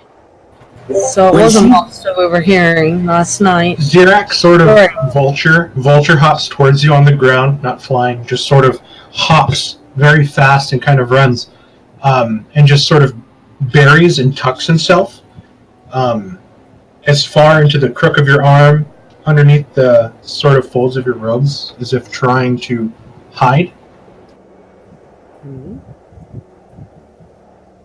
What's them? So as Valeria mentioned that Moonlight was terrified last night and acting scared of the sounds and things that he was perceiving, I kind of looked to him because it's possible that he was sending me these messages while I was sleeping, like sharing his fear and terror with me while I was asleep, and therefore it kind of invaded my dreams and molded what it was I was feeling while I was sleeping. So I try to calm him down and say that I just look to all of you and say, well, if there is danger in these woods, we have faced danger before, and we are more powerful today than we were yesterday. Quick question. My magic has grown in strength, and I believe it will aid us in any dangers that we may face. How is your Together palm, united sir? we are strong, divided we are not. Sorry, Thalion, what was that? Your palm. You recall where you cut your hand? I couldn't help but I do.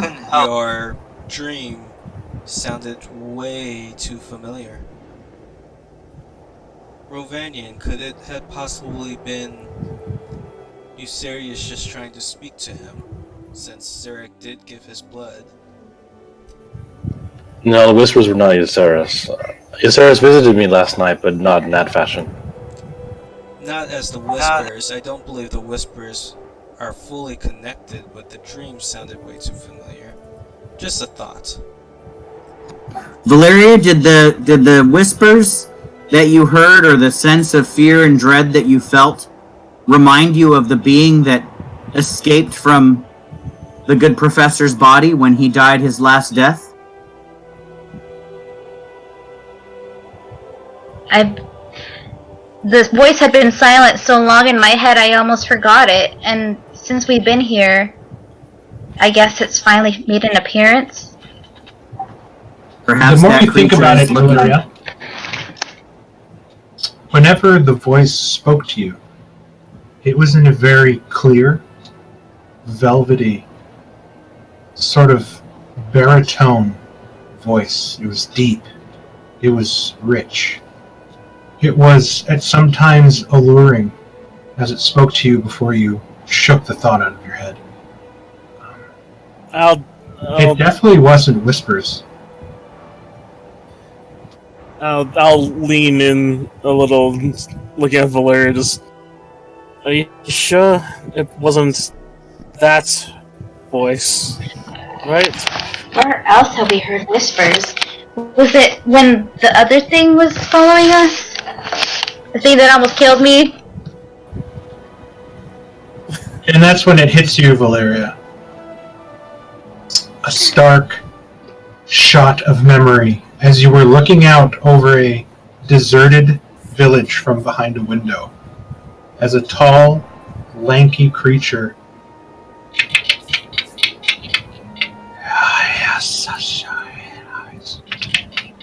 Oh, it's that thing again.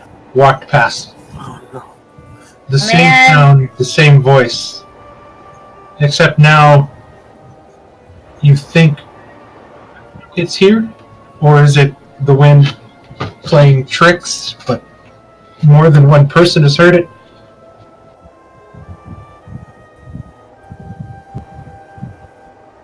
Be that other creature that literally sucked the life out of me and broke my bones. I thought we were far away from those things. And you guys remember the tall, whispering creature that Thalion said was once his friend. Yeah. And it's Yeah, affected light. You guys will suddenly just see Leo just turn like sheet white, just thinking back. Well, do remember, everyone, the one responsible for everything is the one that the group ahead of us is mounting up to face. So we were bound to run into more of those things if he's the one creating it. She. Yeah, who knows what variations we'll find. This means just- we're close. Continue. Yeah. So, does that mean we'll have to... I hate to think about this, but from here on out, if we don't want to fight them, not have a campfire for the night?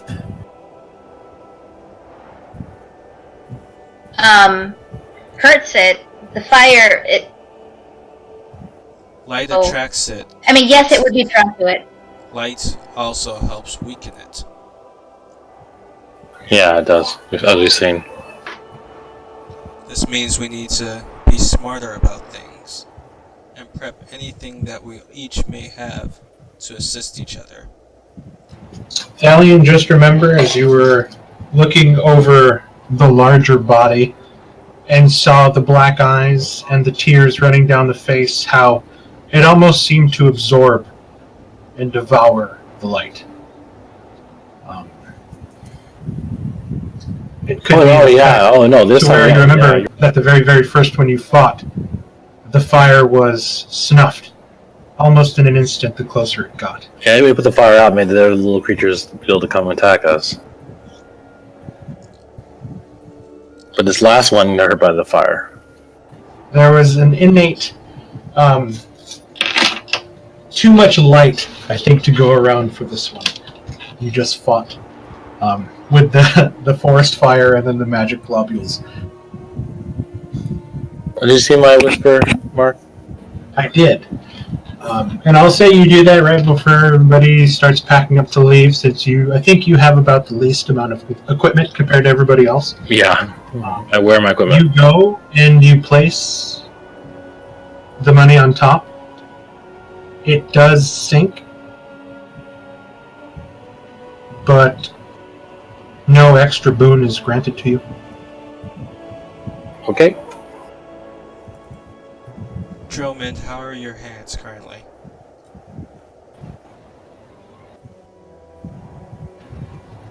Are they still black? They're still black. They are still frostbitten. They still hurt. It was very hard for you to try to gather your things. It's very painful.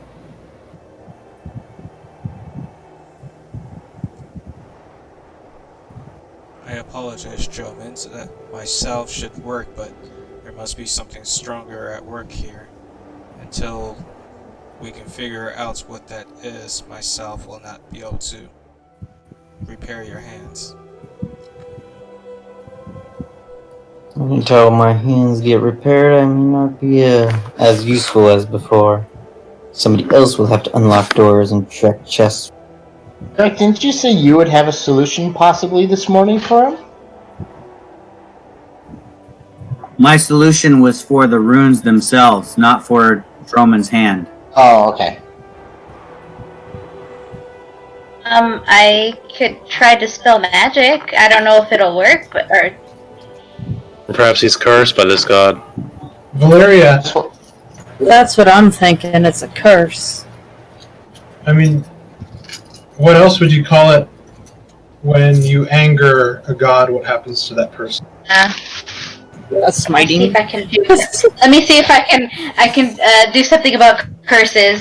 Let me look at the stuff. Honestly, I think Drummond kind of lucked out because at least he didn't get smited or killed by this angered god. I did warn everybody. It would be best not to touch it. Well, that's why I stepped away. Mm-hmm. I don't like angering gods. That's a terrifying thing. Any of them. I did actually test it out myself. I mean, I couldn't quite figure out how to detect what it was doing, but it was a very strange thing Awesome, to watch. I can do that. It was like the I mean, coin was... yeah. I don't know. It was like there or not there. The stone went liquid when it took the coin. Zarek, let's try your idea with the ruins. You said I think the ruins are connected with this thing. So if we could destroy the shrine but erase the ruins or dispel the ruins, maybe that would help Drummond. Well, I was Maybe. going to do the same thing. That's why I'm asking Valeria. If she has magic that dispels magic and it's prepared, then she can do the same thing I can do. Except that I don't have dispel magic prepared. I did learn it last night, but I don't have it prepared today. I just put the arcane instructions in my spellbook. If it is a curse, though, then wouldn't it read something stronger than dispel magic? Like something that can remove curses or something. I don't suppose you know how to do that, do you? What if we Valeria? what if we just ask the God for forgiveness and ask him to remove it, the condition on Drummond? I don't know why I rolled that. Sorry, I pressed the wrong. Yeah, sure you don't. I pressed the wrong macro. I apologize. I have an initiative macro and a whisper macro. I pressed the wrong one. Let's try remove curse on Drummond. We're getting attacked by something. We're about to get smited. Alright. I hope this God, works. by God's anger at that. Ugh.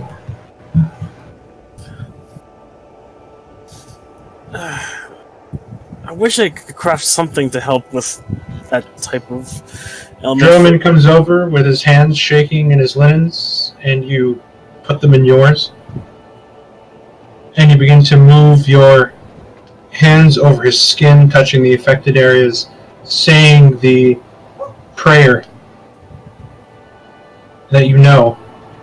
And you watch as the skin begins to lessen in its blackness. And the color, the natural color, begins to come back. The chunks of skin missing in his fingertips sort of scab over. He does not have any fingertips. It's almost like little bits in the fronts of his fingers where the skin is sort of went back over.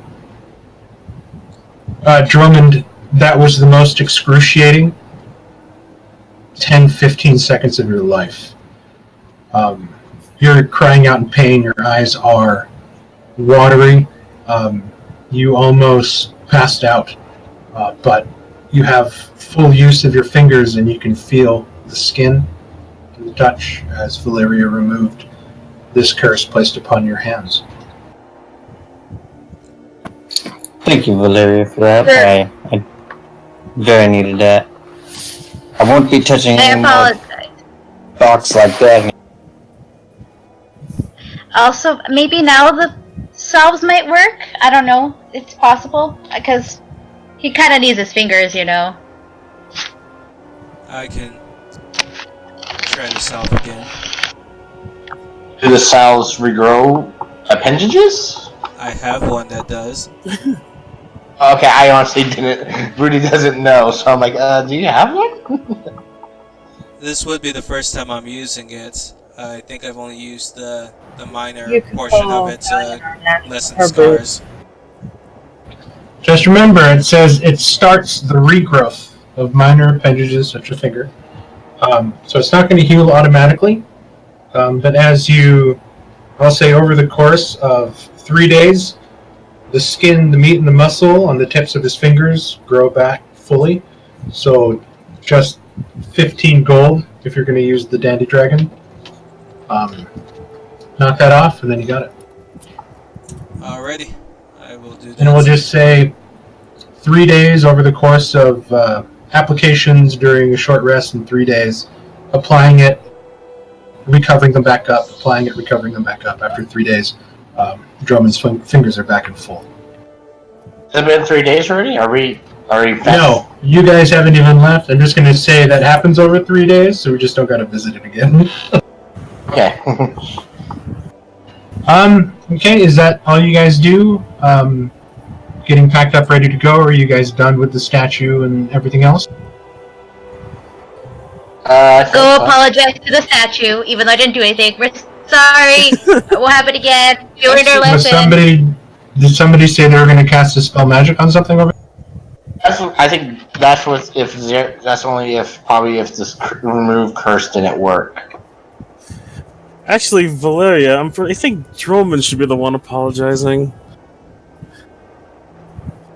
His fault. He was just doing what people told him to do, but also I guess it really depends on what he was really intending to do. No, I would speak to that. Zarak would speak up that Zarak would say that Droman is of a particular trade that does come with a certain set of risks. Each one of us takes a certain set of risks with our chosen profession, and Droman's chosen profession is to do exactly what he did. So hopefully he understands the risks in relation to his trade. He is a rogue, a thief, a burglar. It is his job to do the things that we asked him to do, for he is better suited for it than any of the rest of us. But still, It's not like I would ask Rovanian to go cast Remove Curse on somebody who's cursed. His trade is to jump in front of evil, mean, slashing beasts and take damage from them. That I'm not going to apologize for that. If I return that damage. Well, also, the set of traits that comes with each individual here is voluntary if we wish to do what is asked of us too. We don't have That is to do correct. what is asked of But us. I don't think that Droman's intentions were misguided or evil in any way. He was just doing what it is he's good at. He did what we asked him to voluntarily. He didn't object. Right? with all things aside, we still have each other's back, despite the things that may happen to us while performing our trades. Yeah. Correct. For we are the Fates United, and we should stick together. And united we are strong. Divided we are not. Nice ad, Bard. Perhaps you should make a song for us. Working on it. Right on. Though something tells me perhaps Rudy should probably sing this song, and I'll dance to it. Oh, please. 2 minds are better than 1. I'm pretty sure people don't want to hear Infernal singing. That'd probably be terrifying.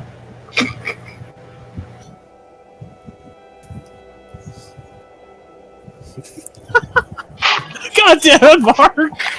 For men and women in tights. Yes! We roam around the forest looking for fights. For men and women. For men in tights. Tights. So then, just to Okay. be sure, does no one want to see anything else left on that statue? I did copy the runes in case you want to study them later, Zarek. I mean, Zarek hit it on the head. I mean, they're glyphs of warding placed on this. So, I mean, you can pretty much know that that's what it is. Like, it was placed there to protect it against such thefts from bandits. Perhaps that's why it lasted so long. Yet, I mean, one of the runes has been broken. Were we able to tell when we were looking at what rune was broken? You could probably put 2 and 2 together. That since the other 2 runes only had the Uruz rune on it, that perhaps that the Uruz rune was broken on the other urn or vase that was broken on the ground.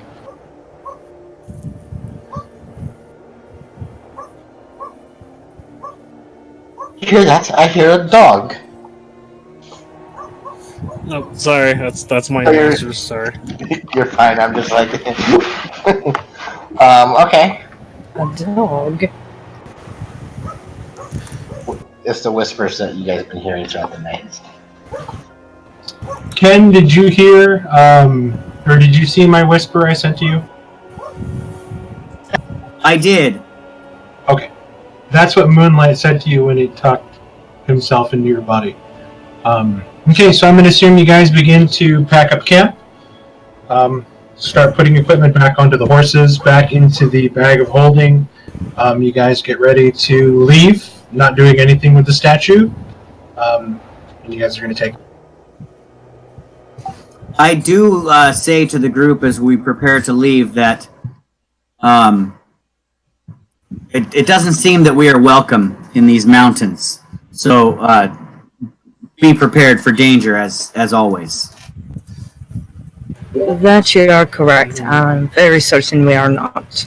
Is the 3 other people with us? The Tristan, the girl, the 2 guys and the girl? Mm-hmm. Yep.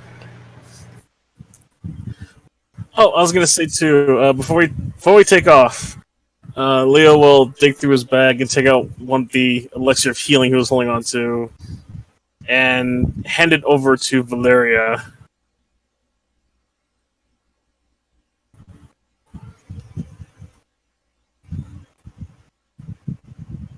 Okay, Valeria, you now have an elixir of healing. Okay. You have taken and used one of these potions before.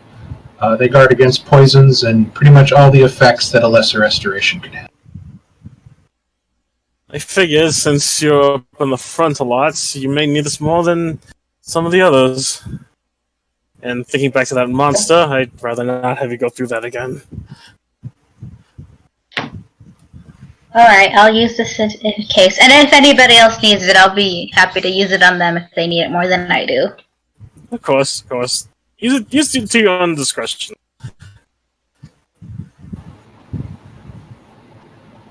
And then I'll just start stretching my legs like, okay, get ready for the walk if I have to.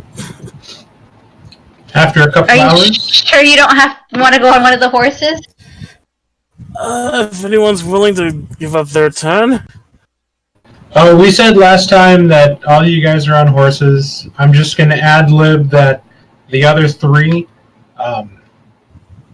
when not scouting ahead, they have their own smaller sort of horse that they're riding on. So everybody's got a horse. Don't worry about it. We'll just use your guys' horses for you guys. And your 3 camp followers are just sort of there to help if needed. So you don't got to worry about them. Alright. After a couple hours, march through the forest, you come out onto a greater clearing and watch as this sort of canyon opens up before you, and there you see now in beautiful, glittering light of the sun, the very dark, calm waters of Upper Middleburg Lake. You see that it is a steady descent down a trail that sort of switchbacks and cuts through, that will take you guys all the way down into this lake mountain valley. You look off in the distance in the clearness of the day, and you can see what seem to be waterfalls, these sheer lines of white giving off mist in the distance, flowing down into the lake. The expanse of it is incredible. I wouldn't exactly say Great Lakes, but like it's huge. It's like standing at the northern tip of Lake Washington and then trying to look all the way down at Mercer Island, kind of seeing how far off that is. Like it's a great distance all the way through. It is a massive, massive glacial lake up in this large valley. This is the lake we're told not to touch the water, right? Exactly. I'll say as I turn my horse around to face everyone. The instructions were as to follow. Head to Upper Middle Lake. Do not disturb the water. I'll know Ellie's marks and I will keep an eye out. But we want to be quiet, stealthy, and not knock any rocks or anything into the water. That is what will probably disturb the vampires that we've heard of in this area. That is not our prey. Our prey is past this. So let's not disturb the water. The water looks so refreshing. But I want to go fishing. Here at the fishing, I'll kind of turn my horse back around. I'm like, you guys are ready to leave this land, right? The quicker we bypass this and get to the source, the quicker we'll be done. I mean, I don't know if you realize.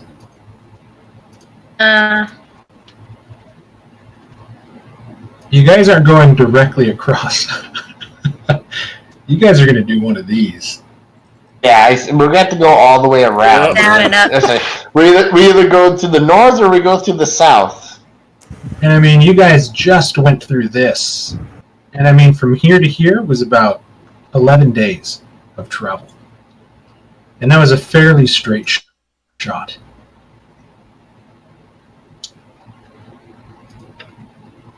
You guys look down into the valley itself, and it's just rocks, water, and a couple pine trees sort of dotted. Is there like a shore, or is it like sheer cliffs all around? There's a shore around, but you guys are going down this sort of rocky switchback. And I mean, with a party of 8, you guys have definitely blown through your rations. You guys have cooked about as much of the stuff that you guys managed to catch during the day. But there's no forest down here. There's no grassland. The closer you guys get to the basin where this lake is, it's a lot of rocks and water. Valiant, I think with our stores running as low as they are, we may have no choice but to disturb the water if we need to find food. But yes, I always have good berries. Every day. Being used to like living sometimes off the wild, I will accept a good berry. But that How many good berries can you prepare during a day? I prepare 10 per day because I can only cast that spell once, and it's not it's a once per day thing. It's not part of my wizard spells. That will take care of 8 people and 2 horses, or 8 people and 2 of your camp followers. But you guys have 3 camp followers and 4 horses that also need food. Right, and it actually doesn't solve the water problem either. This is one of the things I asked you guys before you were going to leave on your journey. And you said that no, we don't need to buy extra rations. We can just find what we need. Yeah, I'm okay with foraging. I'm not superstitious of the lake waters. Rivers that Sure, go in perhaps. before they go into the lake. I assume as we're walking to the lake, there'll be rivers flowing into it. I think this is. It looks like from the map, it's a solitary lake. It just gets this water from the rain and the snow okay. caps. Yeah.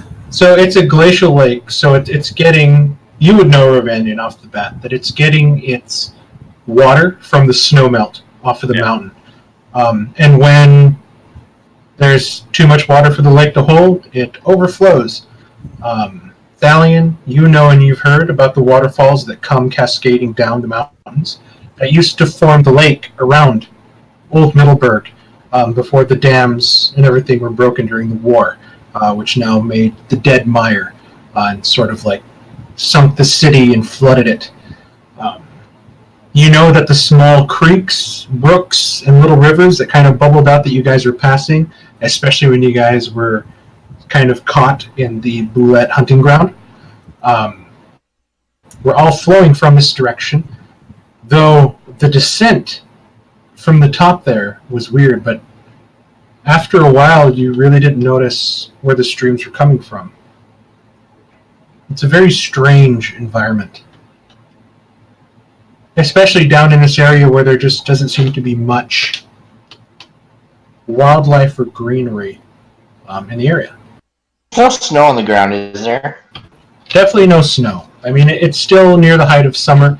The snow is further up in elevation, up in the taller peaks. As we're looking at the lake, I want to just kind of glance around. Perhaps maybe I want to see if there's a raft or some sort of boat on the crest. Just out of curiosity's sake. Okay, we'll say as you guys get closer and get a better view of the shoreline and the water, those of you that want to take a better look around for such things, give me a perception.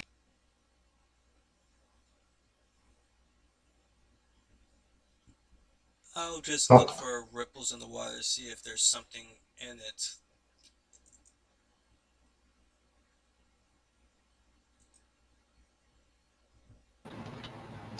How do you have a +9? It's not actually 9. I need to go and read. He needs to remove the 5. Both of you.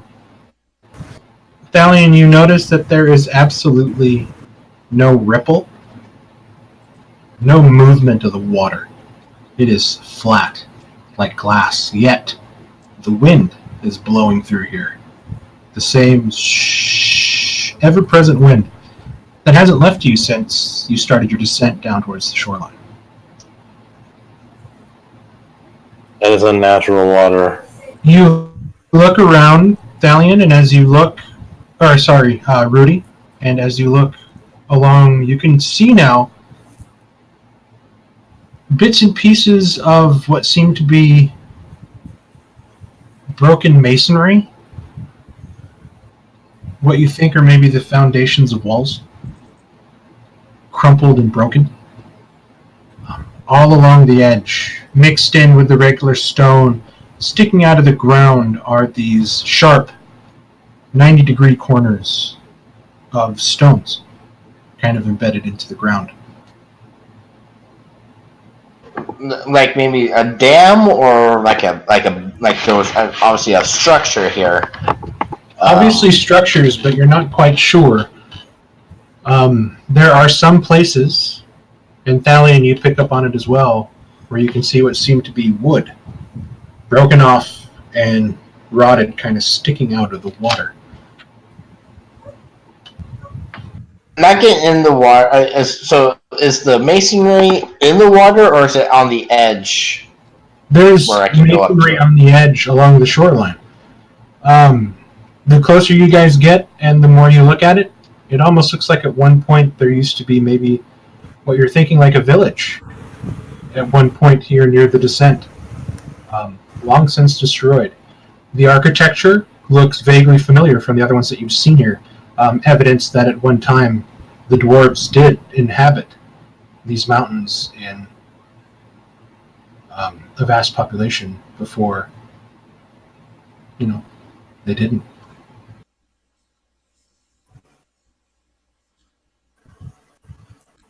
something doesn't seem right about the water.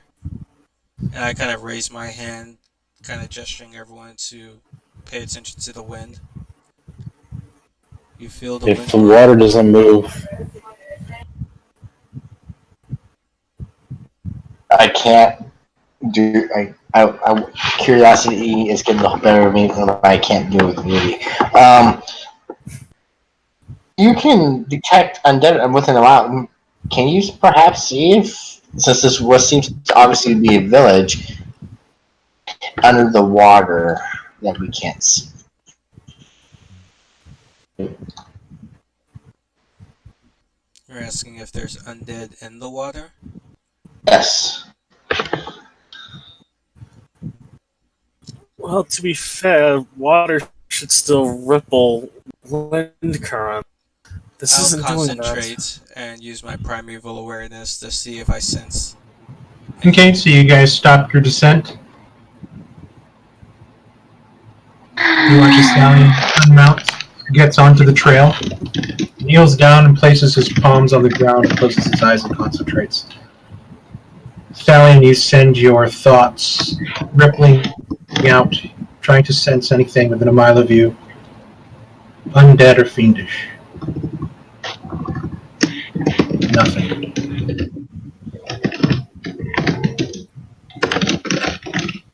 I just say we respect the ranger's warnings. This water is not natural. Let's leave it be and continue our journey. Okay. Do we head north or do we head south? I say north. Which path looks the easiest As to I wa- traverse? What do the notes say again? I start looking for Ellie's marks. Okay, so you continue down the long descent still, as you guys are switchbacking back and forth. It's going to take you guys a good couple hours, like 5 or 6 hours, just to get down this safely, with horses and people in tow.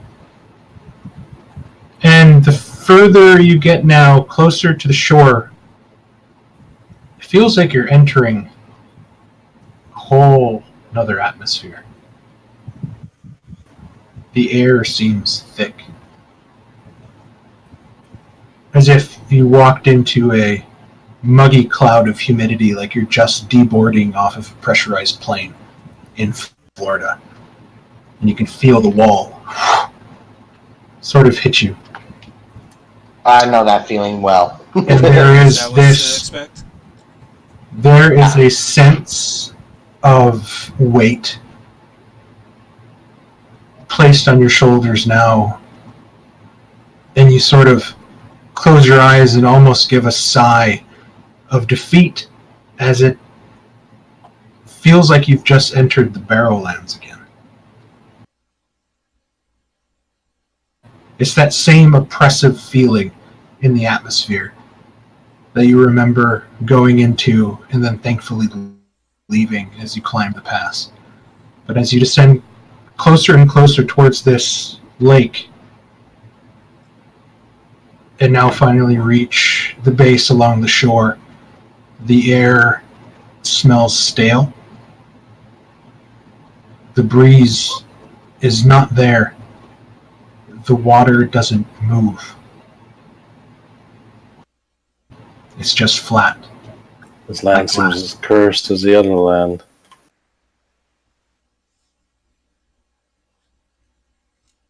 Is the water crystal clear, or is it like muggy, or is it dark?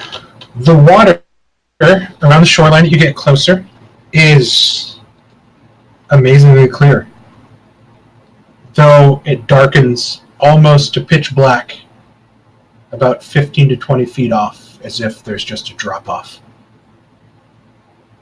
It looks deep, incredibly deep.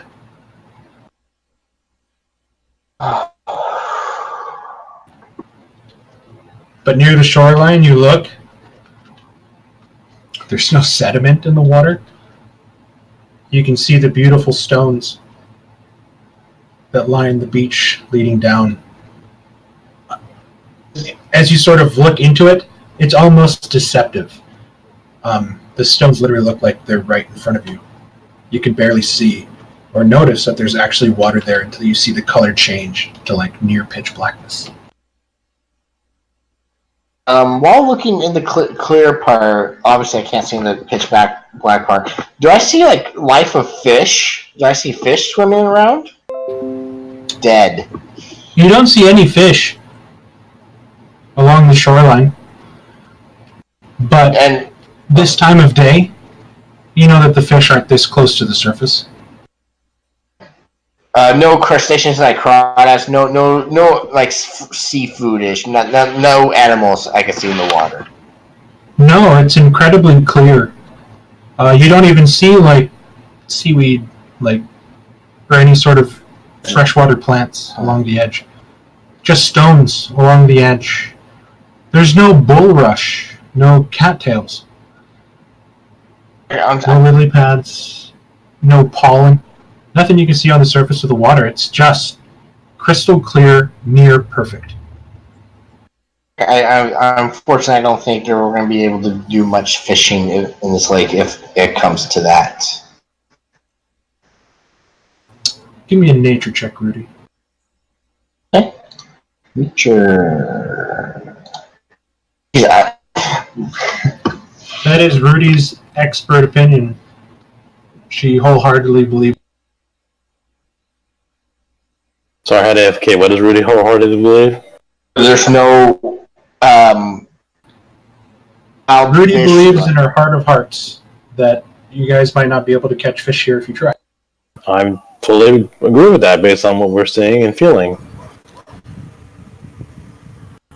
This lake is either cursed or enchanted or something else unnatural.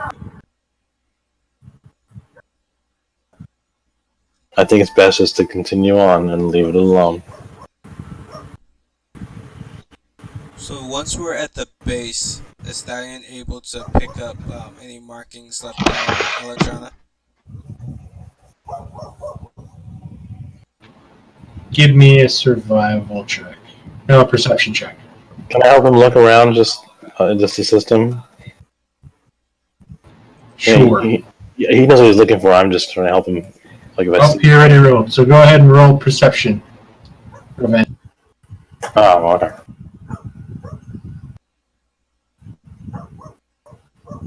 I'm less perceptive than he is. Looking together, you guys aren't able to pick up anything here right now along the shore.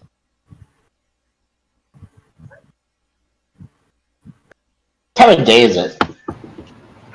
It's getting close to dusk. Perhaps we should start making camp away from the water, but on the shoreline. I mean, there is a trail that you can see. A trail that stretches to the south. And a trail that goes up along the north. That's been sort of worn in over time. It is there. It's not like big or well kept. But it looks like there has been traffic to and fro. What did Squeakwick say about this again? It said they came south, right? They passed by the vampires, but they were heading south. His right? knowledge was all dealing with traveling underground. Nothing above the surface or through the mountains. But he said he needed to pass the vampires and be careful so they wouldn't catch them. If only Squeakwick was still here, he would have set Thali in your room. Yeah, I remember him saying. Yeah, I remember him saying he was traveling. I don't want Squigwig here. They had to keep quiet so the pointy teethy ones wouldn't bother them. So I think they went south. So we should go south. Can I tell which trail looks more used? Give me a survival check.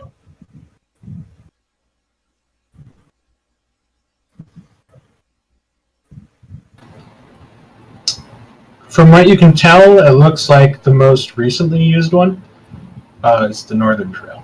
I think we should go south. Do you think that'd be a wise idea? Based on what we were told from Squeakwick and everything, that just seems. I think we should go on the road less traveled. road, we're most likely to encounter something we do not want to encounter. So I think we should go south. To the northwest At track. the beginning of the south route, if I search around that spot, do I see like signs left by the Shadow Walkers? I'm just going to go off your 11 perception since you guys were looking around this entire area. You don't see any marks or signs left in this specific area.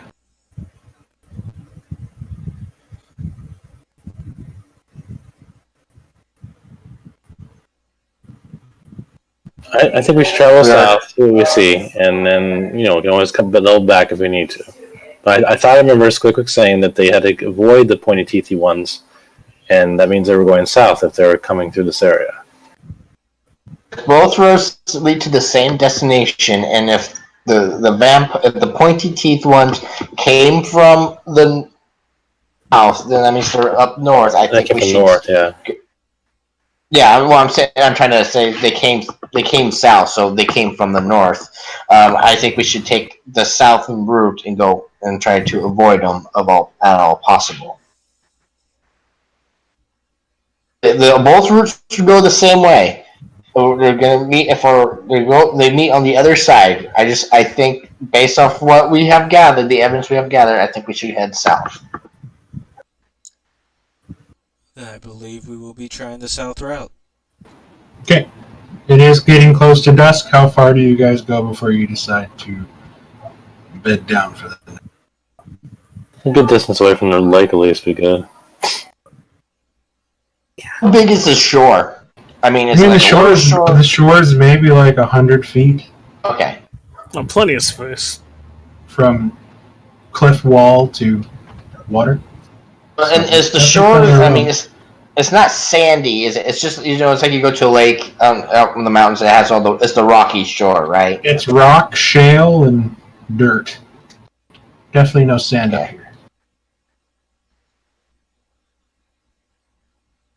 Is there some of those ruins off in the shoreline that we could probably use to help with shelter? You guys are right next to some ruins, and you guys are walking towards more. Was camping one of the ruins? Have a wall the lake, and then we just camp down and wait till morning. Yeah, I like that idea. Okay. You guys begin going south for a bit, finding an open space for you guys to come in. You guys go ahead and set up camp. We're camping in ruins then, right? Yes. Yep. You guys set up your tents. You try to get as comfortable as you can on the stony shore. I mean, it is rough, but you guys do manage to find some driftwood to start a fire. It gets cozy enough. Trying to make it a small fire. I mean, yes, a fire, but let's not make it big because there's not much cover. There are people feeling some hunger pangs.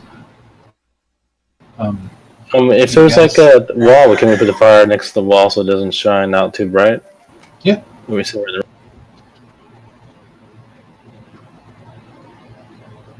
the night is awfully quiet for those of you that took watch. Rudy no wind. Yeah.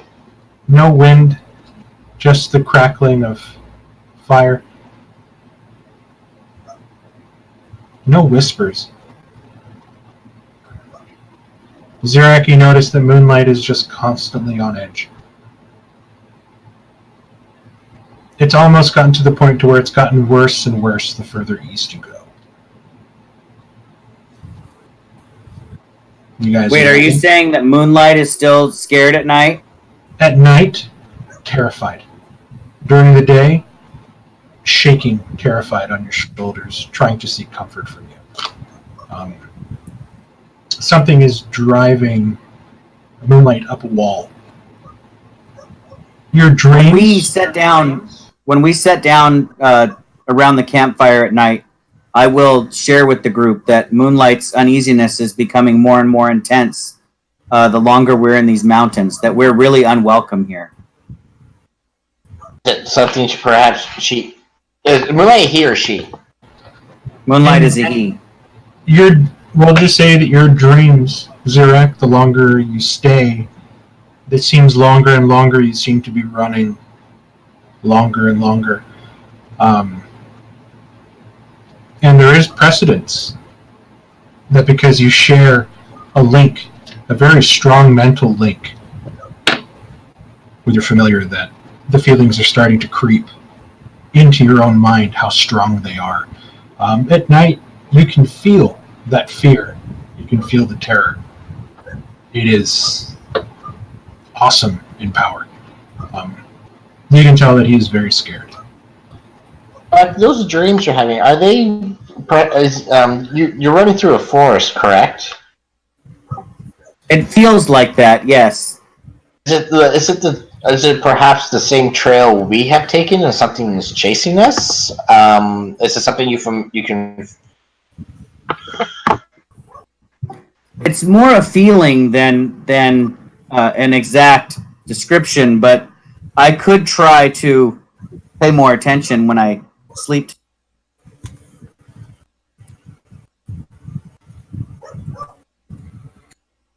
Not that I wish that I would. Yeah, not that. That's good one, Mark. Yeah, okay.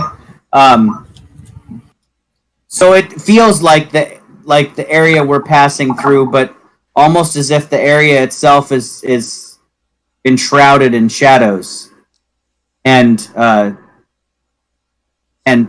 as if everything around us is dead and twisted, or just dark. As if I'm running through a hellscape of our own world. Perhaps you're having premonitions of what's to come. I will add on to that. The reason why I'm here was I was told that the end is coming, and that this group, had a chance to maybe stop it. But what you're describing does sound like the end. What kind of school? What school of magic do you study? Me? Yeah, Rudy's asking what school of magic, because you're not you don't focus on divination or prophecies, do you? No, I'm an abjurer. My magic is used mostly for protection. But I did study divination magic in school as well. I was just forbidden from learning magics of the schools of necromancy or illusion. Well, perhaps what you're sensing, your familiar is tied to nature more than you. Perhaps you're feeling what it's feeling, what's happening to the world. That's my suspicion as well, Rovanian. That the fear that Moonlight is feeling, being a creature of Fey origin, more in tune with nature itself, is bleeding into my mind through our connection in the weave. I am sent here also because the balance is threatened. Otherwise, I would not be here. Well, it is making me feel quite unwelcome, as if we do not belong here. As if we're invading a space or a presence that doesn't wish us to be here. And maybe it is our job to stop the thing that is trying to warp the very things we need to save. Yes, I feel like it's possible that some creature of immense power and evil is dominating these lands and forcing anything else out of it that it doesn't want here. Just out of curiosity, for those, I obviously can't see in the darkness, but as we were passing the lake and the lake was getting dark, did any of you who can see in the dark were able to see past further into the lake? Or were you unable to penetrate the darkness in the lake?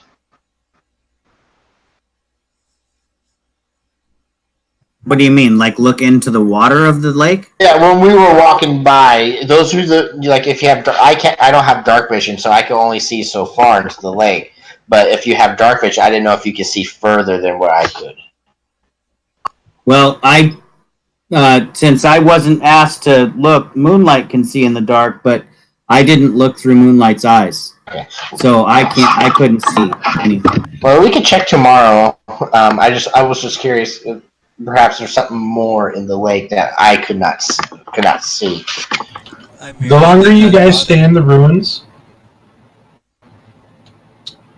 the more you get that at one time, this place must have been functioning villages all throughout here. The pieces of wood sticking out of the ground along the shoreline. You can make out that perhaps there were support posts for a dock that went out. That at one point, this place too was thriving with life. You guys begin to sort of pack up your stuff, getting ready to leave again, and head south. Do the ruins look like perhaps there was a battle that took place here, or was it maybe a weather, or simply abandoned? Is there any evidence of perhaps ruins? Give me a investigation check. Oh my, no. What you can visibly see and look is it looks like these stones have succumbed to erosion over the years. What kind of erosion? You're not quite sure. You've been down in this area now for a day and a half. There's no wind. There's no wind erosion. It hasn't rained in the time you've been here, so you don't know if there's a lot of rain up in this area that it gets maybe during the fall or spring. Has it rained on you once this journey? It's very strange. It's just perhaps just the time, or yeah. I mean, just because it hasn't rained today, or doesn't mean it hasn't rained or the wind before. So yeah, okay. So I just think they just look all weathered, like time. Okay. And all the ruins have the same architectural styles to them, right? Nothing seems different from each building. A lot of the buildings are quite geometric, almost perfectly so. As you guys sort of look inside, everything's perfect angles. The craftsmanship, the masonry, like what walls are left with stacked stone, the stones are like perfectly fit and stacked together as if there wasn't even any mortar used to keep them together. Everything about it just says it's not of a human make. And you can probably get an idea that this was like a bunch of mountain villages of dwarves. As we're stopping and going by the lakes, and if we stop for lunch or whatever, I want to investigate the ruins. I want to look for supplies, maybe left over, unless they're all just bare. Bare. Absolutely bare. Not even a blade of grass to steal. There's not even like a dinner table or chairs. It's just all empty rooms. It's just stone walls, stone floors, but even the walls are broken and eroded. That's not eerie. There's no sign of wood except the driftwood that you can see along the beach. And that makes me not feel any more comfortable. If I follow Rudy to help, investigate, can I see the walls and stuff for any type of scratches, signs, or any kind of telltale stuff about what might have happened here? Yeah, you can give me an investigation check. The DC will go up a little bit since the first failed. Oh dear. All right. Investigation. Investigation. You're investigating a cause, Mr. C. Damn it! It's got to be weather erosion. Maybe there's a really strong rainy season up here. You don't know. Yeah, that's what came to my conclusion. So, we're just getting really lucky with the weather and the wind. Zirak? Was Zirak able to make good berry, and Valeria deciding that okay, she'll use her goddess's divine magic to get food for everybody, which will feed everybody. It is bland and tasteless, so it is just oats and water is pretty much. That's why you berry. It's like hardtack and everything like that. Oh no, it's just mush. It is tasteless porridge that she's able to conjure. Yeah, it's good for the horses, and she's mostly the water we need for everyone, the horses and our party. And it is a lifesaver. Some of you who are tired of eating berries and feel like you need a little bit more sustenance, take a bowl of this porridge. It tastes like wet paper. Like there's no taste to it at all, but it fills your stomach and you feel your body revitalized and re-energized by taking at the water. I will gladly take the mush and fill my water skin with the water. I will do that just greatly. And to speed up the time, it takes you guys 3 days wending down the southern path until you reach a massive ruin. Large stone turrets lay broken and shattered. Large stones piled on top of each other as if a building fell, but it goes all the way across the lake. And you guys have reached the broken dam that once controlled the flow of water down towards Middleburg. That was destroyed and flooded the city. It is impassable with horses. And maybe perhaps now you realize why it was the road less traveled. Oh. We either double back with the horses or we let the horses go. I'm not leaving the horses. That's not an option. It's a ruin of a just a dam, or you said something else besides this? Like we might have to backtrack and go the other way out. So wait a minute. Why is it impassable that we can't get the horses through? It's just too close to the rocks, or It's a broken dam. I don't think there's any way to put something across for us to pass it. It would be difficult terrain for you humans to kind of walk past. Chris, to put it in perspective, like the size and how big it is, think of yourself in WoW standing at the dam and the Stonerot Dam in Loch Modan. For those who haven't played WoW, is this like Hoover Dam that cracked open and burst through?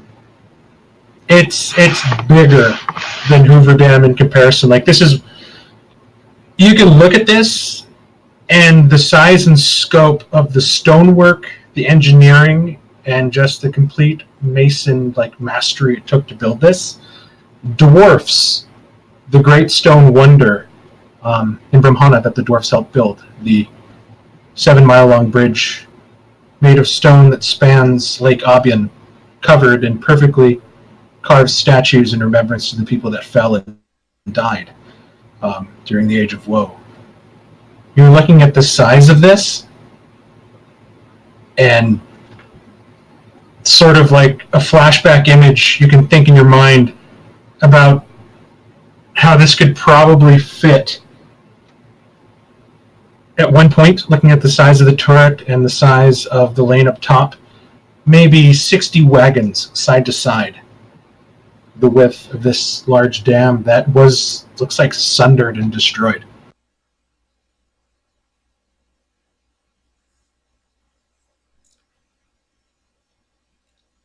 So Thalion just kind of grinds his teeth a little.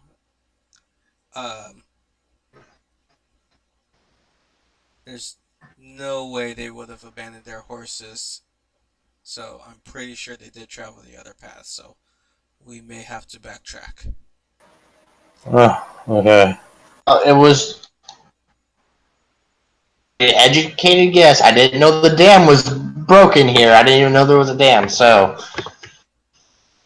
Well, it's only several more days of bland porridge and/or berries. We'll survive. I think the best part is if you rewatch this episode on YouTube for Doug, you'll hear me say that the dam of the water control broke and flooded Middleburg and made the Dread Mire. And everybody's like, "Hey, let's go south." I was like, "Cool, man." I honestly did not hear that, so... It just that doesn't mean it's nothing there. There could be something along the cave, something along the south path, ruins. It could have been, What time of day is it right now? You guys got here late afternoon.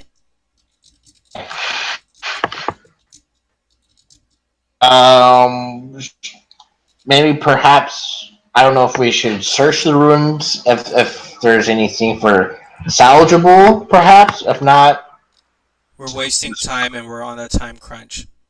Let's just turn around and backtrack. Yep. I say next time we just don't listen to Rudy. I mean, those of you that were there, the beaten paths. those of you that were there, that's sort of not arguing and like talking and kind of looking out at the view. It's pretty fucking amazing. From the top of the dam, you're looking thousands and thousands and thousands of feet down. And it is the Barrowlands. You can almost seem to pierce the clouds in certain areas as the sun sort of shines on this sort of ocean-like cloud of grays and whites that sort of flow and wisp, and you can see like the wind blowing on top, sort of swirling the clouds around. It's an amazing view as you see the water cascading and falling down, and you look down, and you see the ruins of Middleburg, and sort of the destruction of what was once the capital of Old Usaria. Massive in size. Probably in league with size with some of the capital cities you guys have been to in Brahmana. Incredible view. Did Electrona tell Thalion during his training, like, the tales of, like, the old Usaria and the wars and stuff? She knew about the tales as much as you did. A lot of it is folklore at this point. 500 years will change any story, you know this. But you get the gist of it. At the very last battle of the war, something happened. Something was unleashed inside Middleburg where the final battle happened. The city buckled, the dams fell. It was flooded. This last war, because of the destruction in Middleburg, took more lives than the entire war together in cost. So just to help pass time, I'll just retell the folklore story of what Thalion knows happened that he read in books to everyone. 4 more days up. You guys make it back towards the crossroads you guys hit the first time. 8 days in.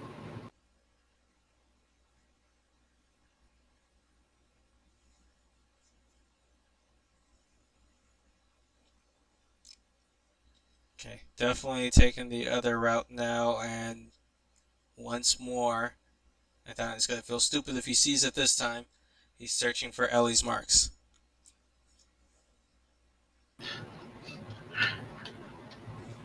Maybe I didn't say it earlier.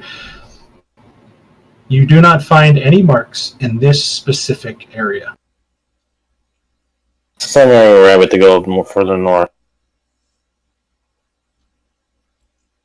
Yeah, I'm thinking probably closer to that point. So you guys wake up in the morning of the 16th of Zostos, the harvest month. Coming up on almost 3 months into this journey. And you guys continue north.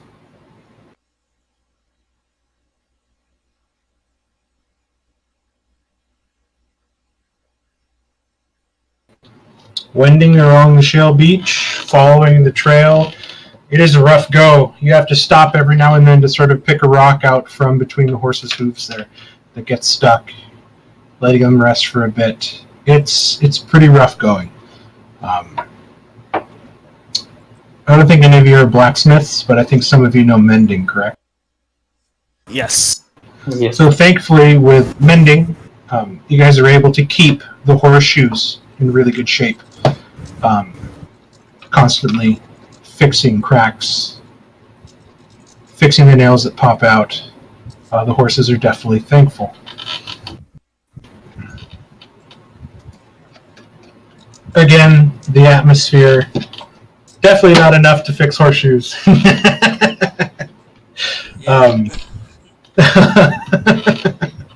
You guys, again, make your way up a whole nother day's worth of marching in this sort of oppressive atmosphere, just wishing upon wish upon wish upon wish that you'll feel a breeze kiss your skin. Something, some sort of freshness that goes. The waterfalls, which are up here,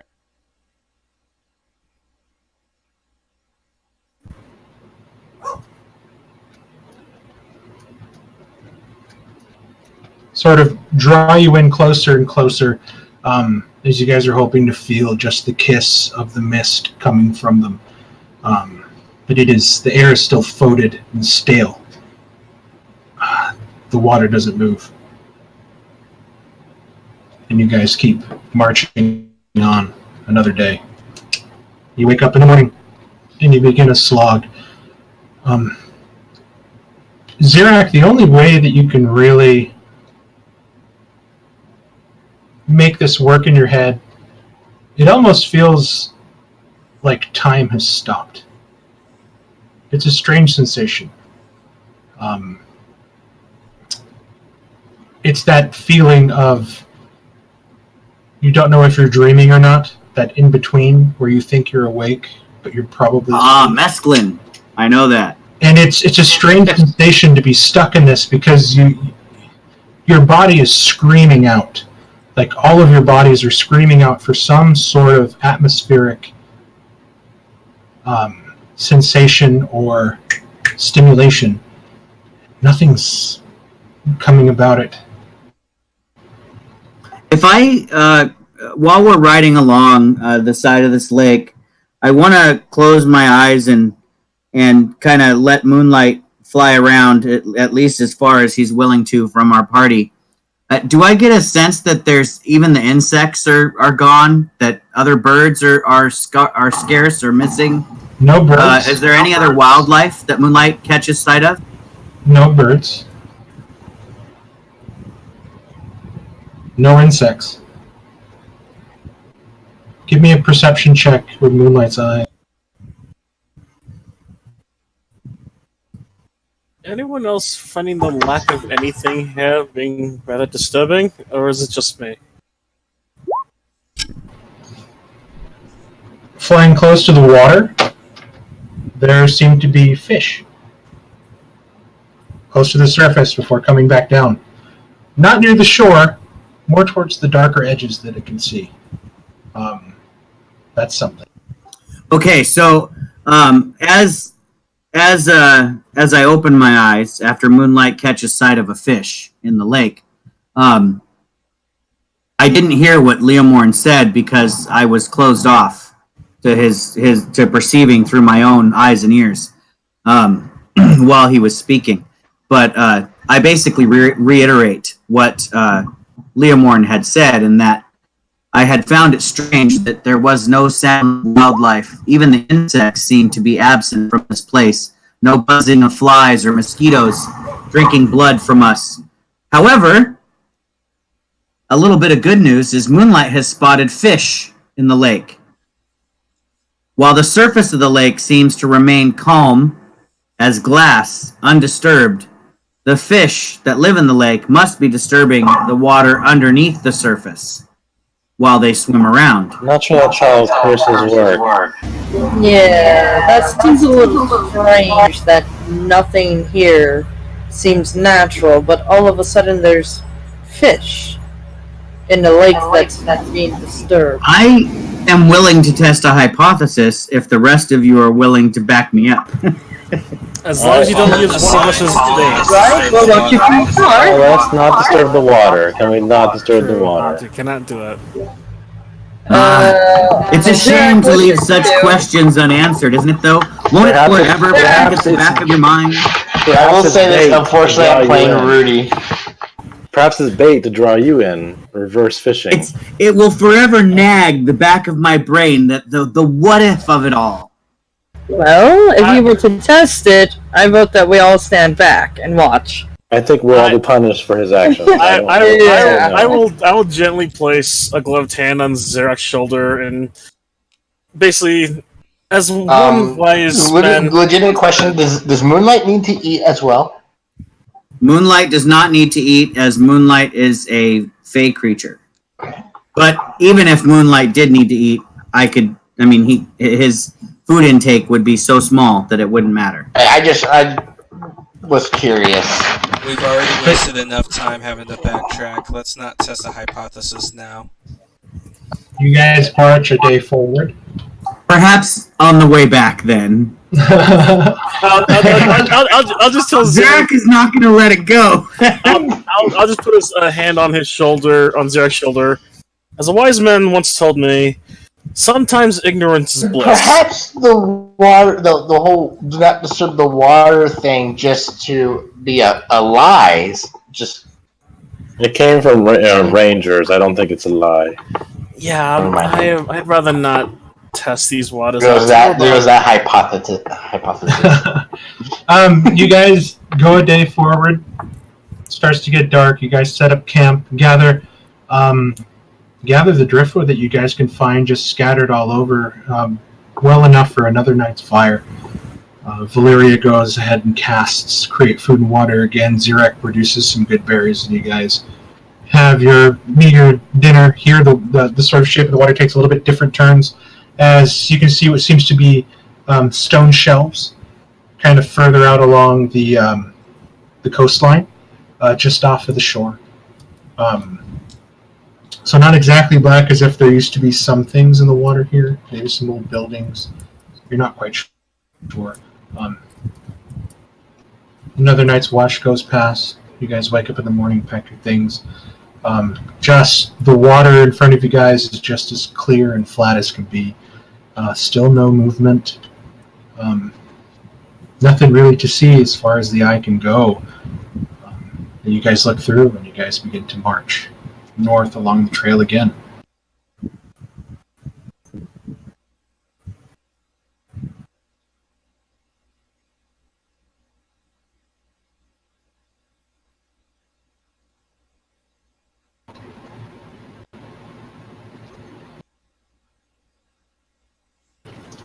What do you guys want to do as you go north?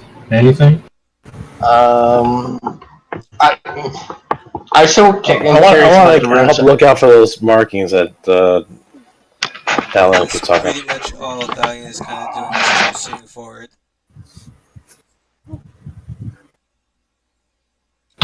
Thalion, give me a perception check. Can you have an advantage if I'm helping him? Sure. It is incredibly boring, Valeria. That's the one thing. There is absolutely nothing stimulating your senses here. Everything feels so dull, just so lifeless. It is odd. Thalion, something catches your eye the further you move up. You immediately jump off your horse and run forward. A touch of blue. Almost minuscule if you didn't know what you were looking for.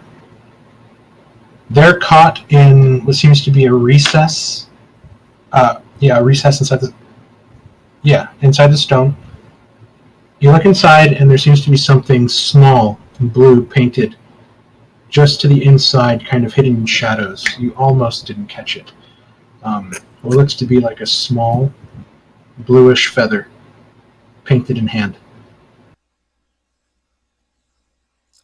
I will turn to Rovanian and say, this is going to be the mark we're looking for. It looks like the feather that's attached to my shoulder piece. I kind of point to the feather on me. We'll want to keep an eye out for this.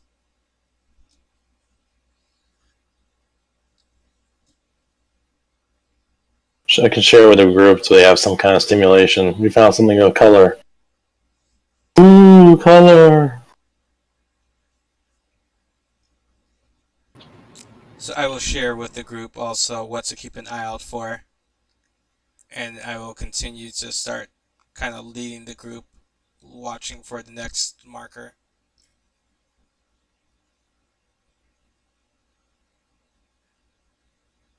The room's still empty and bare. Yes. Ruins as we continue going. Empty, bare, eroded. No wood, no old blankets, no broken chairs. No old signs of cutlery. 3 days march north, following the trail along the beach line towards the waterfalls.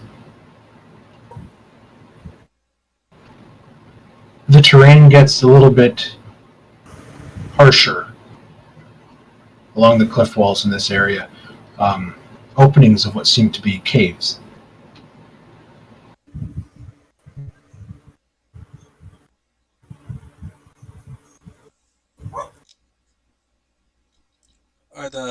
Is the trail leading into a cave? The trails stay along the beach line, but there seem to be caves coming out of the cliff face here along the... Okay. I'm assuming that those caves may lead to what Squidwick was mentioning before, the vampires that are probably in those towers up above. So I suggest we stay along this trail and not venture near those caves. Well, do you know perhaps your friend went into the caves? He even mentioned trying to avoid the pointing teeth Again, people. the message that was left said to follow Ellie's trail, not disturb the water. Following the trail, they would not have gone to the cave. Otherwise, the trail probably would lead to that. Well, I mean, that's what I'm asking. Did the trail... did her trail go into the caves? The trail does not go into the caves. Okay. Zirak, with his perfect 20 intelligence memory, can recall very clearly that through Squickwick's broken English, he said that they came up towards the lake from caves along the mountain, and that they had to be quiet, making their way forward, because the Menfangs were always looking to steal their slaves that they were bringing up. Let's be quiet. Okay, so if I remember that, I would remind the party that perhaps we should be more careful and make sure that the horses don't slip on the rocks close to the lake. Try to make as little sound as possible. There are 3 charges close by as well. By chance have a spell that can surround us and to make us quiet, make us silent, perhaps? Nothing that I know of. I don't think we have a ranger in the group. I'm saying you don't have the silence spell. Well, I mean, Thalian's a ranger, but he's a Beastmaster ranger. Yeah, he was a different kind. But He might not- That's without a trace, but it's if it was already chosen. I think we're skilled enough. Don't do that, man. Don't do that little chuckle at the end and you're gonna jinx it. Look at our poor cleric. She's bored. Let's just ride as fast as we can. I saw the trailer for that. So bad. No, I don't have that one, Rudy. Maybe we could do a first race? Yeah. It's the next Sharknado. I'd say we just be as quiet as we can without disturbing much, because if anything falls in that lake, who knows what'll happen. Remember, we are also not alone, so we do not want to make noise causing vampires to come down when we still have 3 charges. Rudy! as well. Silence is a illusion spell, and therefore I am unable to learn that. Okay, I was just trying to roleplay. Do you have a spell that could perhaps silence us and we could make our way? No, that is the type of magic that I am forbidden to learn. Forbidden, or do you just naturally can't? I don't know how you. Based on if I want to specialize in abjuration, I cannot learn that spell. Okay.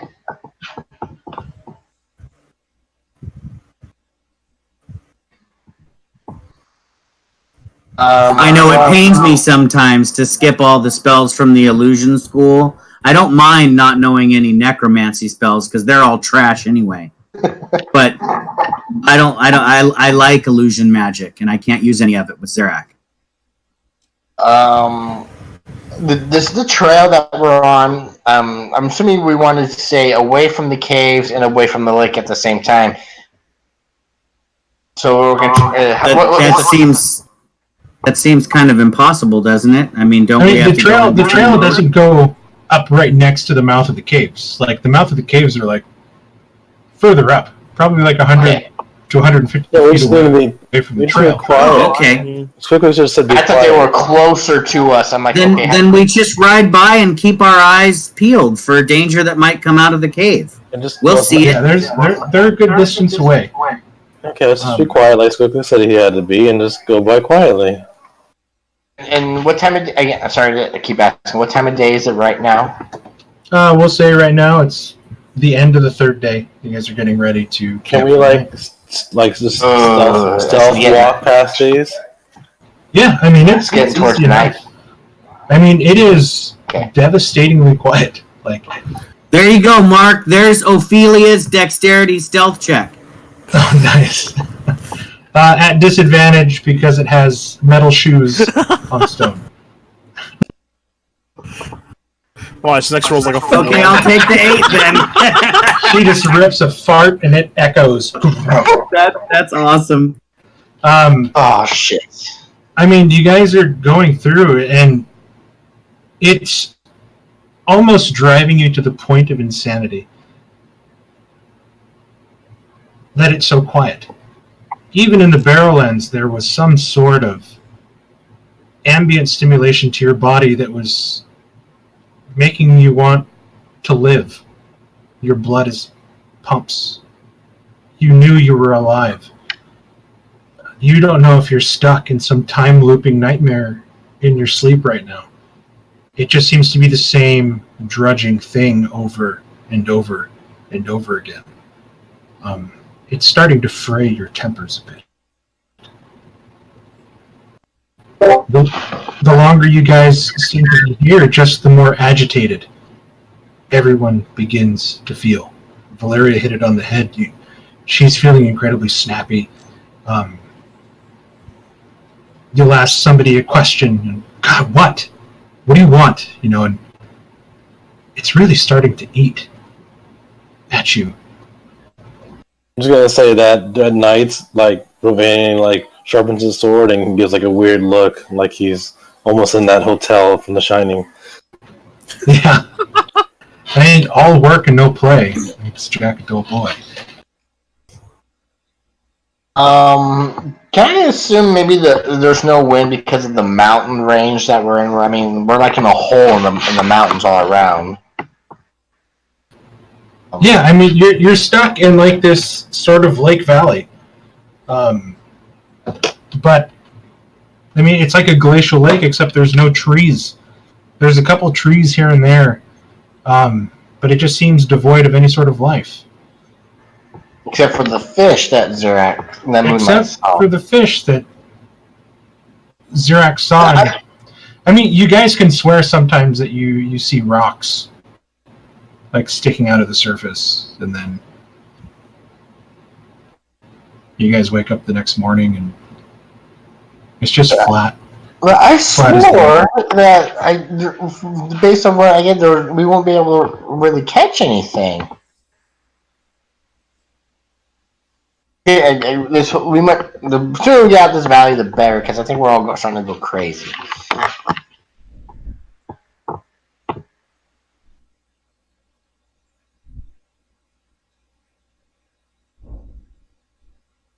The more faster we push on, the faster we'll get out of this forsaken fucking island. Right in the island. Lake. Is there an island in the lake? Whatever this. Ugh. There are some large stones kind of sticking out. What seem to be small, teeny tiny, maybe you can call them islands. There were some flat rock shelves you think you saw out there. You can't find them though. Can I see? Very hard to. Can I see clear across the lake to the other side? or is there like a Yeah, mist? you can see clear across all the way down to the other mountain range on the opposite side, but the distance is incredible. This is like this. The size of I'm trying to get a picture. Is that like Lake Michigan? Kind of, except it's not like you just don't see all the way out to the horizon. You can actually see like the mountains on the other side into the beach. Like it is a great distance across. It is a very large body of water. But yeah, it's kind of weird. No large islands, just a very deep lake.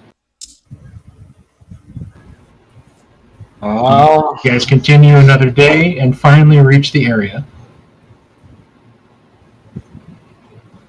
where even the sound of the waterfalls coming down are muted. muted. You look as some of the waterfalls splash against the stones and run into the water, but almost like pouring mercury into mercury. It doesn't cause any ripples. Some of the waterfalls even issue the entire beach and just go straight down into giant holes leading underground. Water from the water. Okay, never mind. You said that. You hold out your hands as you approach the mist, as you walk by. You can feel the wetness, but there's no sensation of temperature, really. Feels okay. Feels kind of cool, but nothing like what you were hoping. Sort of a letdown. I take the wetness from my hand and I lick it. Is it like fresh water? Tastes No. stale. It tastes old. Kill Rudy. There's a Not- dusty taste to it. Did Rudy just break the water? We've been Oh, talking. no. it's The the water mist. from the water from the mist on her hand. She licks it to see if it's like fresh water. It's like a glass of water that's been left on a table to sit for like a week that you take a sip out of. Oh, Like distilled. Basically, this water, which is supposed to be Okay. clean, delicious water, actually tastes like mildewy water. Like it's basically this sitting is around. it's kind of odd. Stale, standing water. And you can see some of the water running down towards the lake. Yeah, stagnant. That was the word I was looking for. And you think that, you should be able to see some sort of movement, but it's like pouring mercury into more mercury. It's like the water from the Pirates of the Caribbean ride. Out of curiosity, as we're going by the waterfall, if I look around, do I see like any moss or anything that should be growing in this type of environment normally? No moss, not even any mold on the stones. The stones look clean, no wet, but nothing grows on them. I don't And know it's what's driving you up the wall, Leomore. You feel this sort of hot ember, like liquid, molten metal, just growing in your chest. I don't like this. You want to scream? You want to yell? You want to hit somebody? You look at everybody else, and everybody looks just as surly. Even the animals sort of stamp and chomp at their bits as if they're agitated. I don't like this. This doesn't make any sense. This logically does not make any sense. That's What a story to pass the time, and Rudy will recount one of the battles that she knows of to kind of help with the nerves. Okay, Rudy, what battle do you know of, and what do you? I don't know what. Does Rudy know?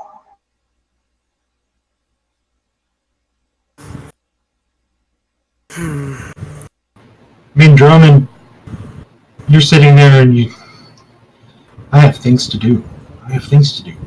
Why are we here? Why is this taking so long? Valeria, what is this? Why are we even here? This makes no sense. I think as Leo looks around, he'll look down, grit his teeth, and slowly, word by word, he will start to tell a small little tale of the time when he was training that he got struck by lightning 7 times in a row. Rudy, this pisses you off. You just started telling a story, and now fucking Leomorn is gonna cut in like that?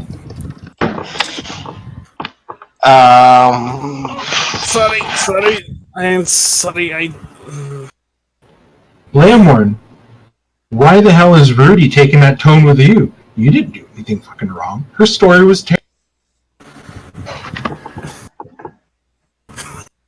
Zirak, why won't these two fucking shut up? If I'm close to Leomorn and I'm role playing this and we're on edge, I try to clock him. Like I was telling the story, damn it. Valiant, Oh, God.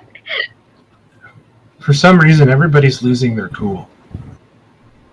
Even Gar Shadow seems agitated. Rudy and Leomorn are starting to get into sort of an argument. You watch as Rudy kind of clenches her fists. I go to grapple Rudy, so they won't escalate this anymore. I don't want to see them throwing fists at each other. It's annoying watching them try to fight. You Because it just feel has an aggression the out. wrathful strength of Rovanian Rudy sort of grab you and like try to restrain you. How dare he put his hands on Yeah, I'm going to. you? Zirak, this is bullshit. You just want to read. You want to fish. Like this sucks. Valiant, Am I the only one not affected? you're just wondering what the fuck is going on right now. What is happening?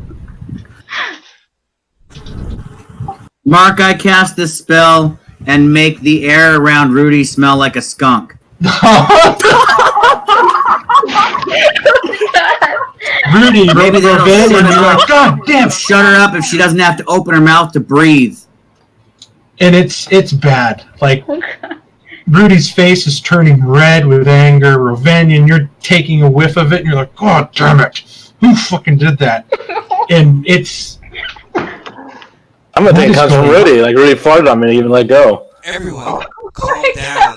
We do not want to attract attention to ourselves. and here you guys go again.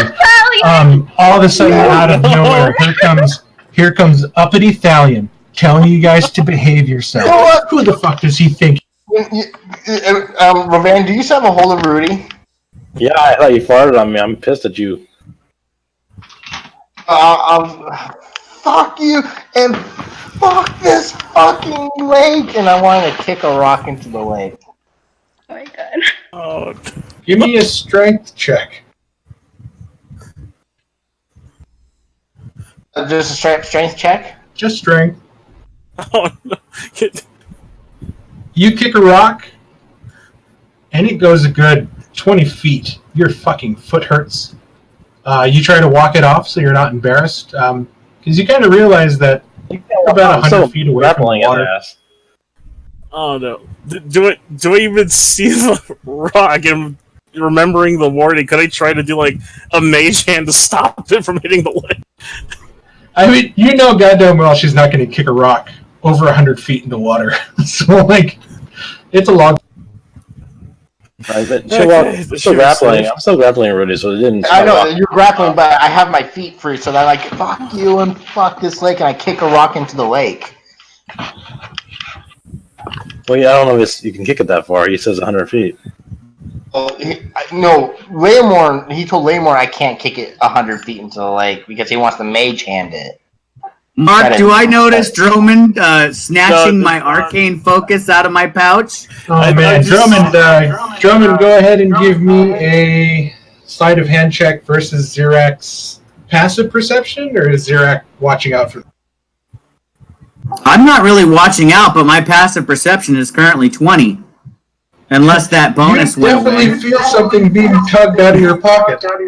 So I slam my hand back down in my belt pouch, and I don't see. I think your mage hand is invisible, right, Drummond? Yes, it is. Yeah, so I don't see anything. I just noticed that stuff was moving out of my pocket, and I just grabbed my belt pouch and pulled a string to tighten it. Knock that off, Drummond. I raise my hand, and a rock near the path kind of lifts off the ground, and I get ready to fling it at Drummond's head. Emphasize that again. Valeria, what the hell is everybody doing? Oh, damn! Please, Valeria! So Mark, did the rock splash into the lake that I kicked?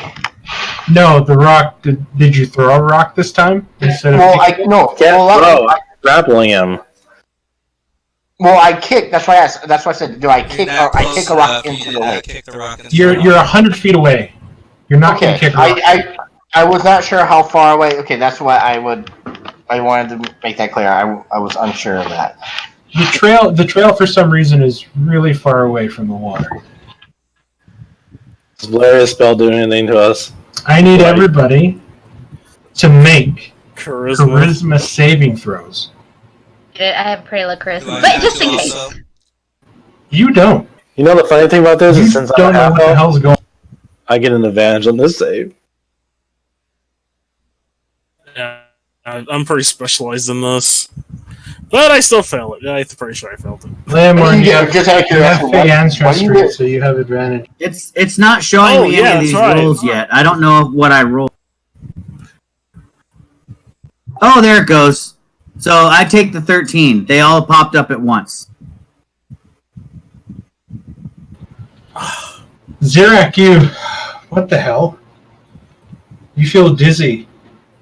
You're looking right now, and Rovanian is sort of got Rudy almost in a chokehold, and Rudy's trying to break free, and Elise is like screaming, like, what the fuck is wrong with everybody? Valeria seems calm now, although she's holding her head. Thalian's looking around confused, wondering why everything's devolving into madness. Droman, you just tried to pickpocket Zirak.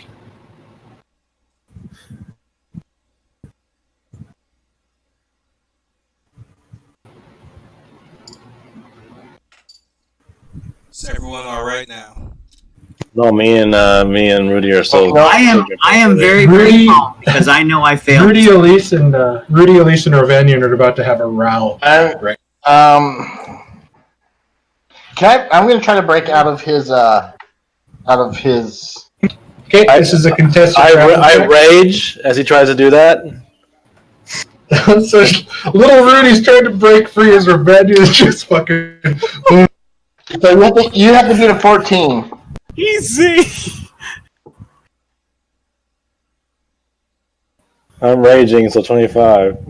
Rudy can't break free. Yep. Elise, what are you doing right now in your anger? An athletics check. Break free, isn't it? Athletics or acrobatics? It's athletics or acrobatics. I'm holding with my strength, and he's trying to break out with his acrobatics. Oh, gotcha. I am going to try to hop off the horse and try to at least get to Elise and try to calm her down. Elise, why is Lamorn even coming up to you? Like, you don't want to listen to his stories anymore. You don't want to, like, what the hell? He's so patronizing.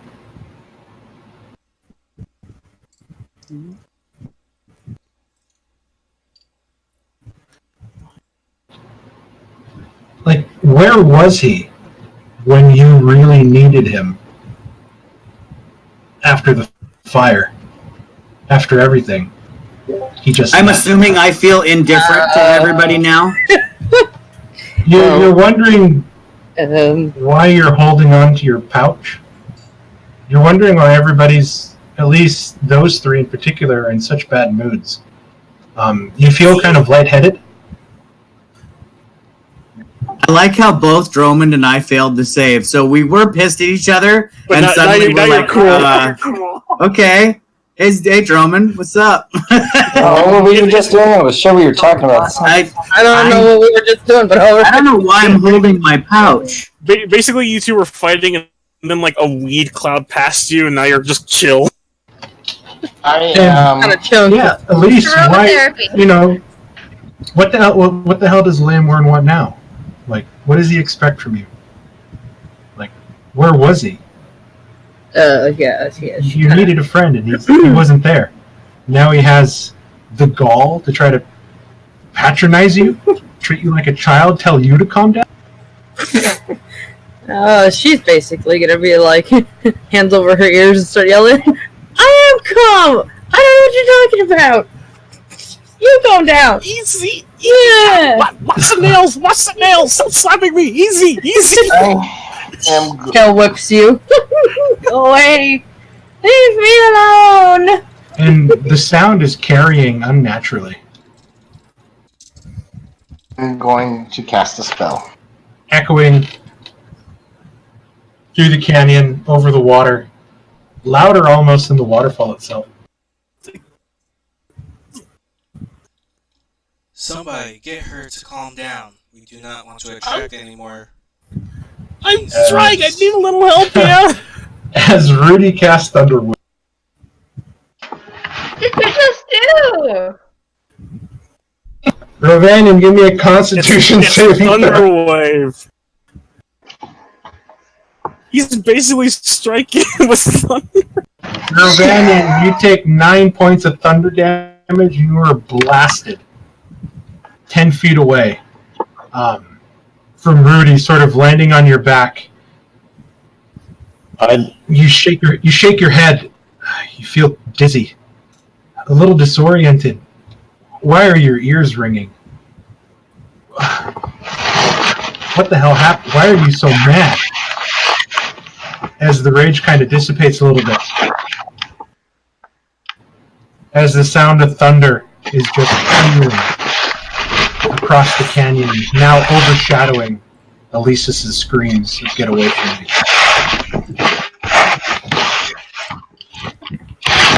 Can I, recognizing that the hit in my head kind of shook my senses, can I go over and punch Rudy to try to knock him out of it?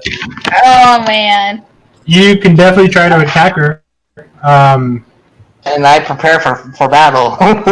Let's roll initiative, you guys. Roll Oh initiative. no! How are our hirelings? Are they going crazy too? I think they went ahead of us, didn't they? No, they're still behind you, but you can see that they're arguing amongst themselves. Like the main gist of the conversation you're picking up, Drummond. The main gist of the conversation you're picking up is, why did we even come here? Why are we following them? They're taking up here to die. Like, what are we doing? Up in these fucking mountains, we don't belong here, kind of thing. Not using my sword, I'm just going to try to punch him in the head to try to clear his head like mine was just cleared. I'm role playing Rudy, and she pulls out her weapon. You know. No, I'm not using my weapon. I'm going to punch you.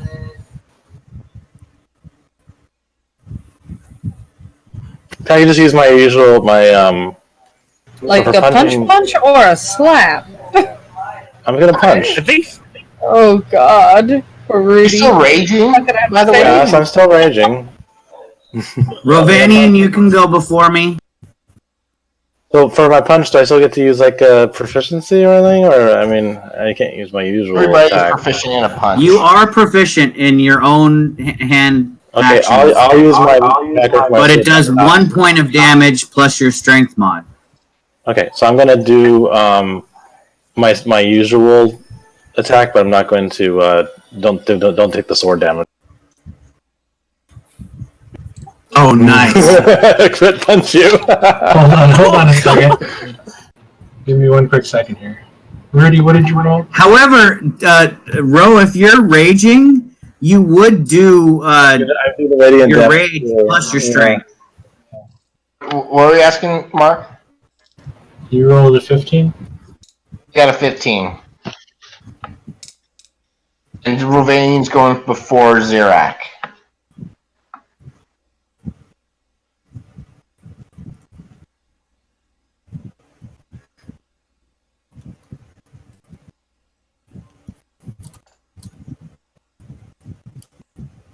My head is cleared, so I'm just trying to clear yours. I'm not going to actually. Your head is clear, yes.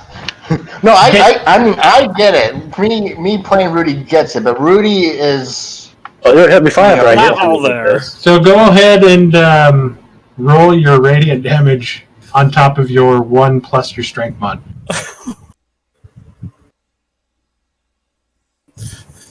Oh, wow. Rudy, you take 25 points of damage.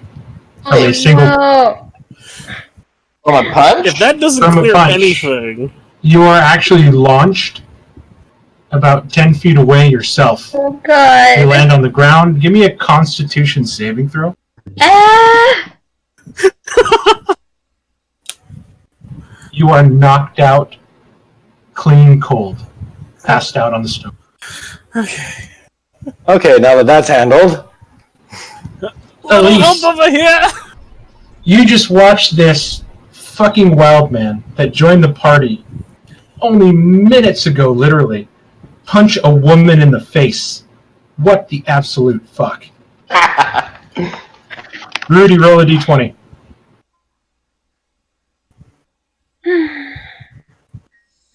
Mark, did you skip me in initiative on purpose?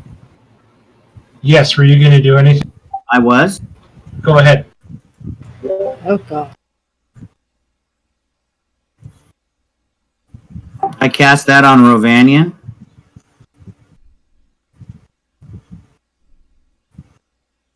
okay. Levitate. Well, I need a But con- would, I need a would that stop con- the punch, though? Well, I mean, no, because I went after. I said Rovanian could go first, but I would go right after. Decked. Rudy, I would try to levitate him off the ground to stop him from hurting anybody.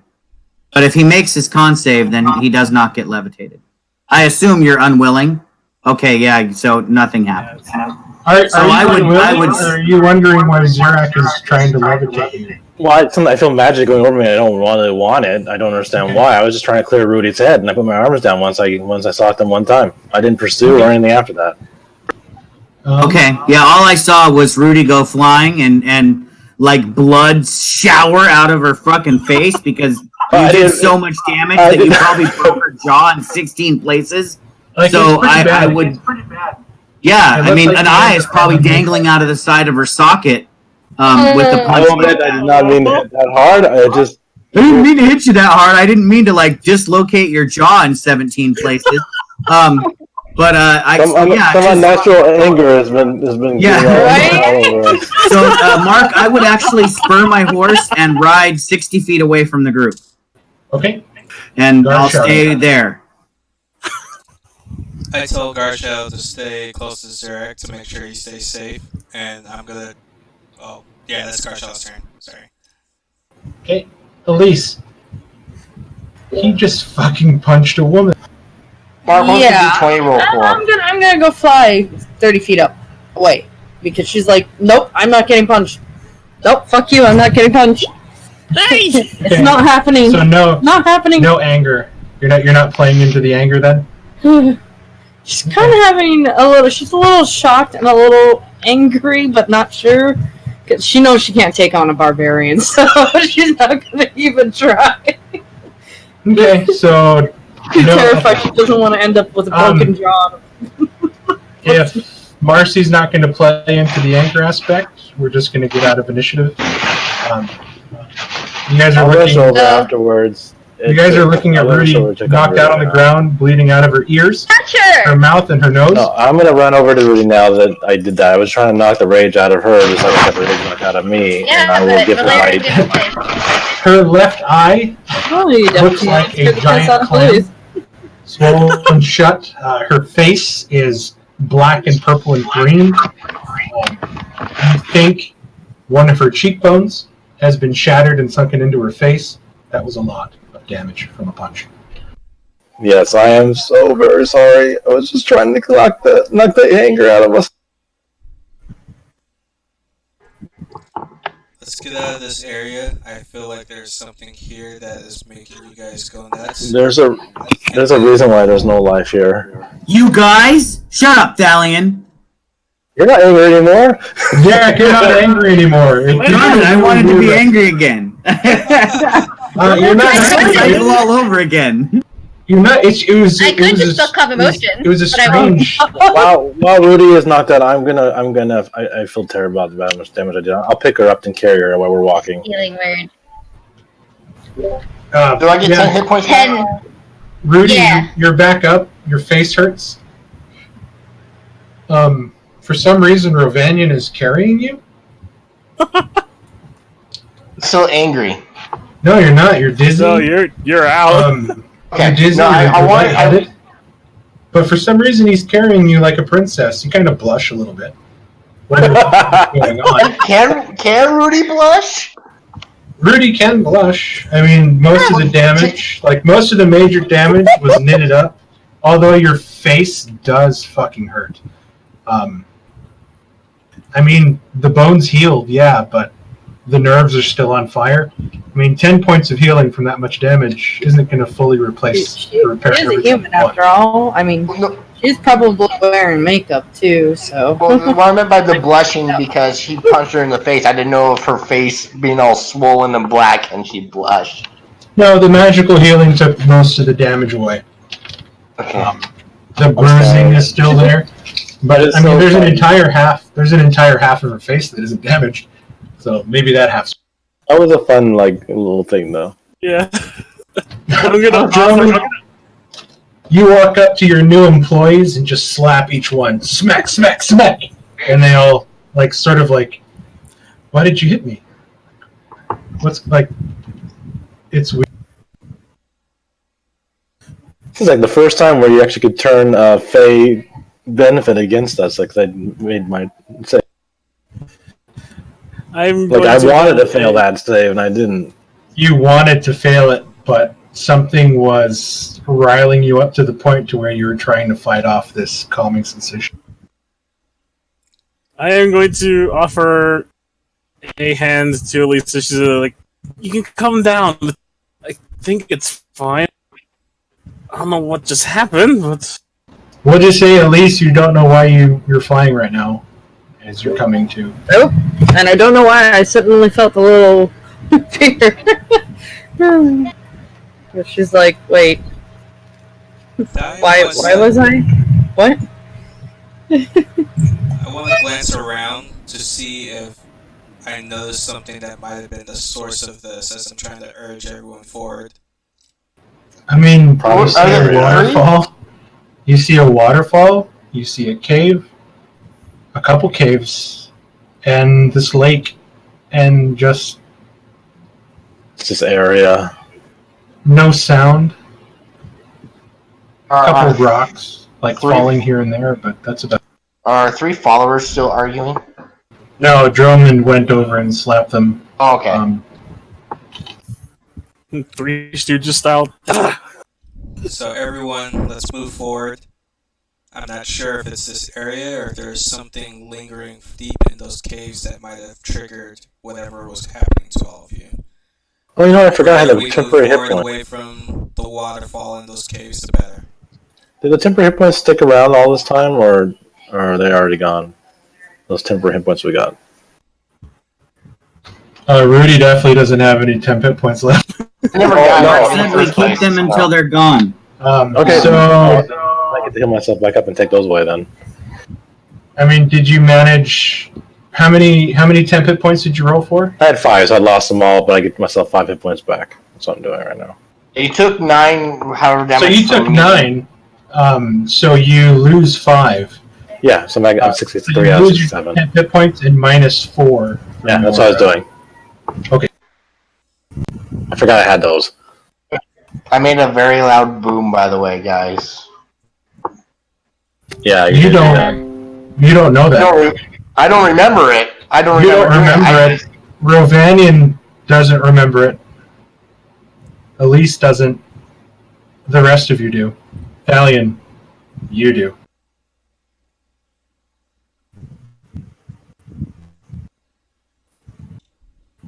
So I'm urging everyone forward as they're lingering, and I'll kind of explain what I observed as we're moving forward, and why I think something might be the cause. It's probably the area. This area is This place. there's no life here. it logically makes no sense, and without logic, things tend to unravel. Liamorn goes crazy again. What an interesting spell that I could learn. Perhaps I might be able to figure out how to do this someday.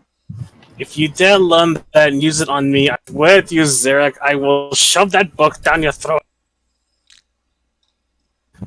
If it was the area or a person, somehow I was Isn't it not on you, affected. Lemon? I turn to Dromund and kind of half whisper, sounds like Liamorn is volunteering to be my test subject when I do figure this one out. Yeah, right after Elise had just said, wait, who said he was going to use it on you, Lemon? You just volunteered. A hunch. Nice. Call it a hunch. Just don't do too much damage. He's still mine. because you know, rats and Sahagin eating you isn't enough.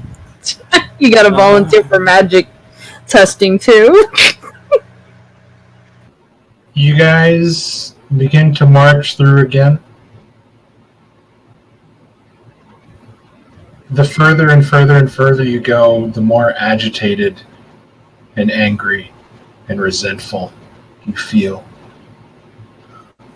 Valeria, the same sensation begins to come over. Can I start slapping myself? You don't want to slap yourself. You want to slap somebody else. Like, maybe it would make you feel better. But Valeria, again, would say the prayer to calm emotions, and the feelings would subside.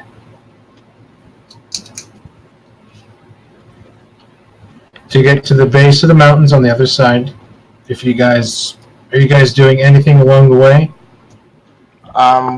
Get out this aggression by training. I would like to try to reduce the swelling if I can. I mean, after Are we a still while, anywhere near the lake, Mark? Because I'm tempted to catapult a rock into the middle of the lake, but No. I'll stop myself. you're I'll 100 stop. feet, like more or less away from the actual water line as you guys make your way through. Oh, It's that's gonna well take you within guys- range. It's going to take you guys 7 to 8 days to get to the base of the next mountain area to start climbing back up out of here. We're almost out. Almost out. I'm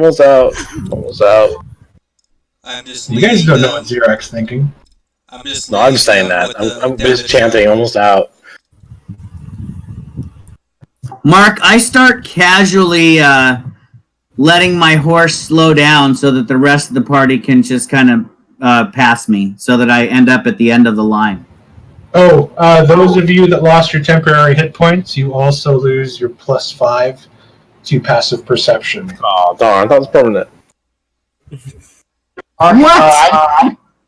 No. I never got temporary hit points, so I don't know how long that +5 lasted for me. It's gone. You took Yeah. damage. That's right. So pretty much, so the whole thing of that was you guys made a donation and an offering to the Dwarven god of travel, who is also up here to once again maybe watch over travelers that used to go up through these mountainous areas. He gave you extra peripheral vision, more energy, stuff like that. So that was kind of the point of that statue. But there were some goodies inside. I was hoping you guys would do some spell breaking, but fun times. Xerak, you begin to slow down a bit. The group is kind of getting out ahead of you. Go ahead and give me a...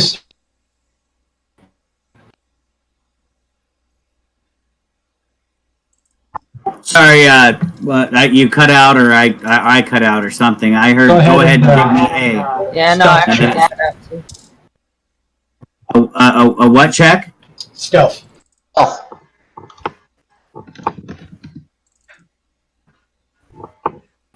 Is your passive an 18 or higher, Thalion? It's 19. You don't know why, but there's this sort of inkling to kind of look behind you, and you look and you see that Xerak's a little bit further away than everybody. Sort of looking around nonchalantly, kind of looking at the water and then back at the cliffside. Xerak, Xerak, what do you do?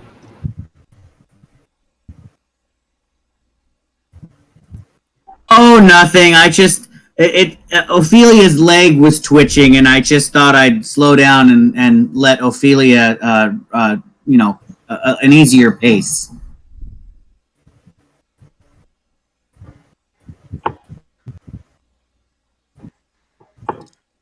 Do I believe him? Do some deception insight for me.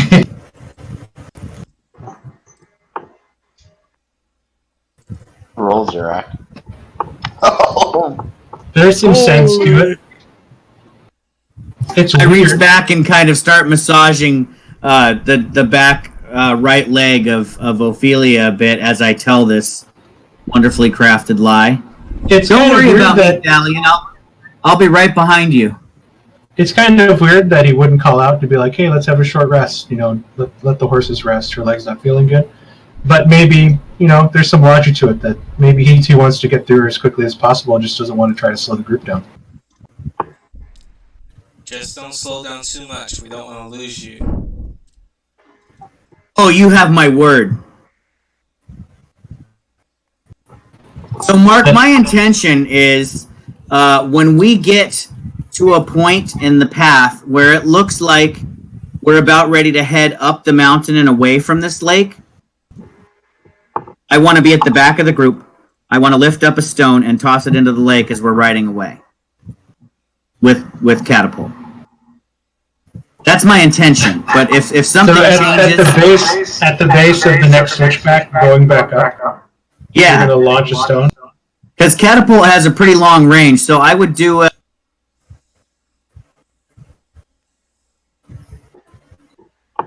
So let me see what this range is here. It's up to 150 feet away, and I can throw it 90 feet, I think. What kind of stone do you hurl? Just like a small, no bigger than half a pound. Like a skipping stone. Perfect. That's exactly what I wanted you to say. That's what I want to do. I want to try to catapult a skipping stone on the lake. It's kind of fucking amazing. You're watching everybody now is sort of like walking up, and you sort of stop, and you sort of flick your finger, and then you begin to whirl it as the stone begins to spin in the air before you flick it forward, and like a bullet, cutting through the stale, stagnant air, it hits the water, and it just begins to skip. And you don't see it stop. Almost as if you threw it on top of ice. Ooh, does it make the laser beam sound that it makes when you throw rocks on ice? It's not exactly ice. I'm just saying it looks like you did, as it's showing no signs of stopping. It just fucking goes. I almost want to goes. cry out in glee because I've never skipped a rock that many times, but I catch myself because I don't want anybody to know what I did. And then something strange happens. The water level drops 10 feet from the shore. And I it ride begins to faster, rise- and as I get as to it the back, begins to rise from the middle, as an almost formless wave begins to make its way towards the beach. And you begin to try to ride faster as everybody else is still trying to make their way up the trail slowly. So I want to kind of role play this out where I kind of come up to the end of the line and say, "Oh, Ophelia's leg is feeling much better, guys. Come on, let's go, giddy up." You guys look behind you, and you can see a portion of the lake drop as the water goes, and then the middle kind of rises, and the water begins to come back up towards the beach, starting to form what seems to be a wave. But there's no white foam coloring. The water is just rushing forward. Towards us, or just towards the shore all the way around? Towards the shore all the way around. I don't know about you, It's like a Knox. giant I think we should ripple. probably ride faster now. Like a giant magnified ripple, basically. And we'll say that you guys begin to ride fast. Doing what you can with what speed you can, going up these switchback trails, trying not to push the horses too much. The further and further you guys get up, you start to see shapes coming out of the rushing water that's beginning to move. And now the water itself, it's starting to ripple. There are things moving inside. And the shapes sort of scatter out of the water, moving about as you guys are keeping your eyes pretty much in front of you, only daring to glance off to the side to study it, not wanting to take your eyes off of the trail in case a sort of misstep or mispull of the reins will send you crashing down hundreds of feet with your horse to the bottom. That's where we're going to leave it today. Thank you. That's what I'm thinking right now. Did that I proved one more hypothesis that I had false. It seems like every time. I think we all already agreed with that one. Hey, but none of you saw me do it. So it wasn't me. We saw you do it. Who saw me do it? No one saw him do it, but No one saw me do it. Didn't she ride in the horse with you? Nobody She didn't saw. say or do anything, so I'm going to rule that she didn't see me do it. Well, question Yeah, the hirelings don't count. Unless No, you ask mean them to Elise do is something. on my horse. But Marcy didn't say or do anything when I was role playing with Thalion. So I'm gonna imagine she was dozing in the saddle and she didn't know what was going on. Yeah, exactly. She was. Yeah, kinda she was looking half around asleep. and didn't notice until she kind of heard. Bzzz. She's like, "What was I that?" mean, we were all bored out of our minds, so she was probably half asleep from boredom anyway. Not to mention being mentally exhausted from having a weird fit. From having heightened emotions and calm Yeah, emotions. that she doesn't even remember what the It hell was like happened. a roller coaster of emotions, and every once in a while, Valeria's like, "Okay, guys, calm down." She doesn't even remember a damn thing of it every time it happens. So she's I like, love it. "I'm a little not there." I probably summoned the vampires with my blast of thunder, and you just summoned whatever was in the lake. So now there's Hey, we are at least 240 feet away from them. Because my spell has a range of 90 feet and I can hurl the thing 150 feet. And I said I would wait until I was near the edge of my range to do it. So, But we don't know how fast they can go, though. but we are also on switchback, so we might only be like 50 feet away from the water. We're probably gonna have to deal with them on the way back. Oh no! We don't have to take the same route. We can just go around the mountains. We'll go down to Castle and take the road. What road are we talking about? Check it out, Thalion. The main Ophelia's leg is feeling much better. Come on, let's ride. We can see the Why mountain. do you suddenly want to get out of here, Zarek? Oh, no reason. No. Let's get out of here really fast. Nothing. There's nothing at all. No reason. Let's just go. Why do you seem such in a hurry? No reason. Let's go. Hurry. What? There's nothing wrong with it. Like it's always been doing. I was just riding, and all of a sudden it started rising up, crazy. Yeah, I don't know what caused it. It was probably, you know what? Actually, I know exactly what I'm going to say. I'm going to save it because I'm going to just blame Chris. We should always blame Chris. What? I'm going to say the thunderclap thing that he did caused it. Wait a minute. It's always Chris's fault. I'm sure that when he cast that spell, some rock Yeah, got but none of dislodged, us fell in the remember that water. that Yeah, happened. that's what did it. You know that thunderclap Wait, that Rudy did remember like that. 7 days ago? You're gonna blame me. And you're gonna say this is Rudy, another you're healed, by the way. It was 7 days. Yeah, I know, You're Mark. healed. It took that long for the water to react. Yep. Sounds like Time is just so different here, man. Chris, you should heal Rudy up because you're healed now. It's been 7 days.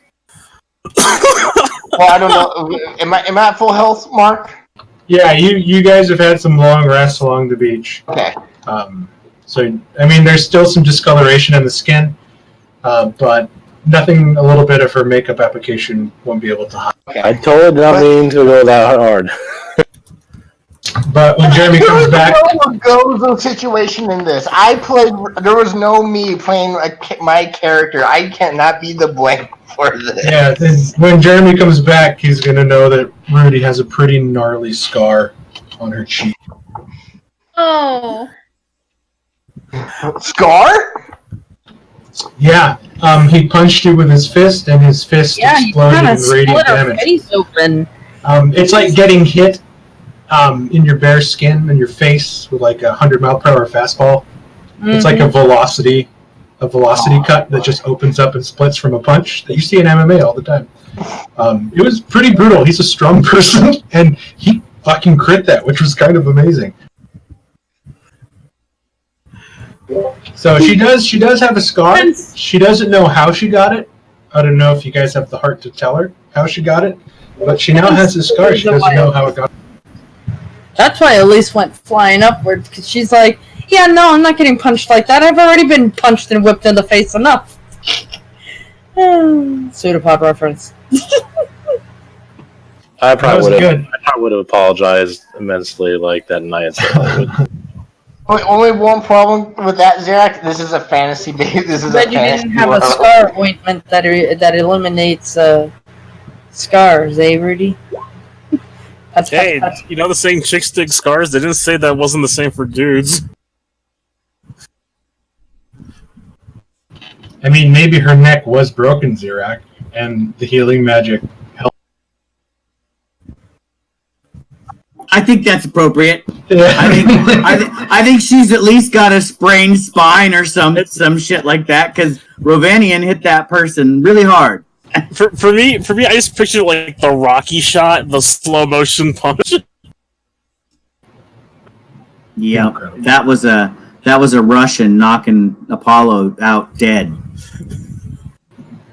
I really did enjoy the role play today. There was a chance for combat, but it was avoided. And now you guys begin the climb back to the other side of this lake bowl, back up into the high how mountains. do we avoid the combat? I'm just curious. I don't know. Maybe you guys should come back down and fight it. Well, no, I'm mortified now. And you guys are again climbing back up. Though right now there's a rush to get away, you do not feel the atmosphere changing in your sort of adrenaline-fueled retreat as the water begins to roil and move and as shapes begin to sort of skitter out from the crashing waves. And again, there's no bubbles.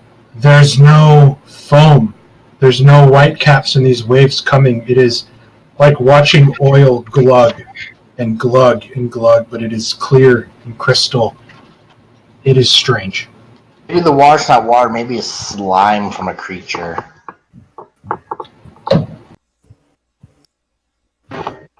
Oh, yeah. It's a lake mimic. It's the Leviathan from... Yeah, the Leviathan mimic. But yeah, thank you guys. Next session is next Tuesday, and we'll see what other shenanigans you guys will get into. All right, see you then. Thanks, everybody. Actually, Chris, Lagozo, do you have a Tomb game this Friday, or was that last It Friday? was last Friday. We were thinking about doing this, but David cannot make it, so it's next Friday. Okay, so same weekend as my game. Yes. Okay. And I don't know if David told you, but you guys found the boss, and you're guys about to do the boss fight. Oh, is Bucket of Nails still alive or whatever? Your nail is still alive. Right on. Your name is Okay, Bucket well, I should be I'll free to post- play Nails the next time you have a session. I'll post the XP for this tomorrow. I got to do some different calculations. And then I will send out the bonus experience for roleplay from this session and the session before because I forgot. The Did session. Jeremy get bonus XP for role playing since I role played Rudy pretty well? No. Jeremy gets no bonus XP. And sadly, it's only half XP that he's going to get from it. So, No.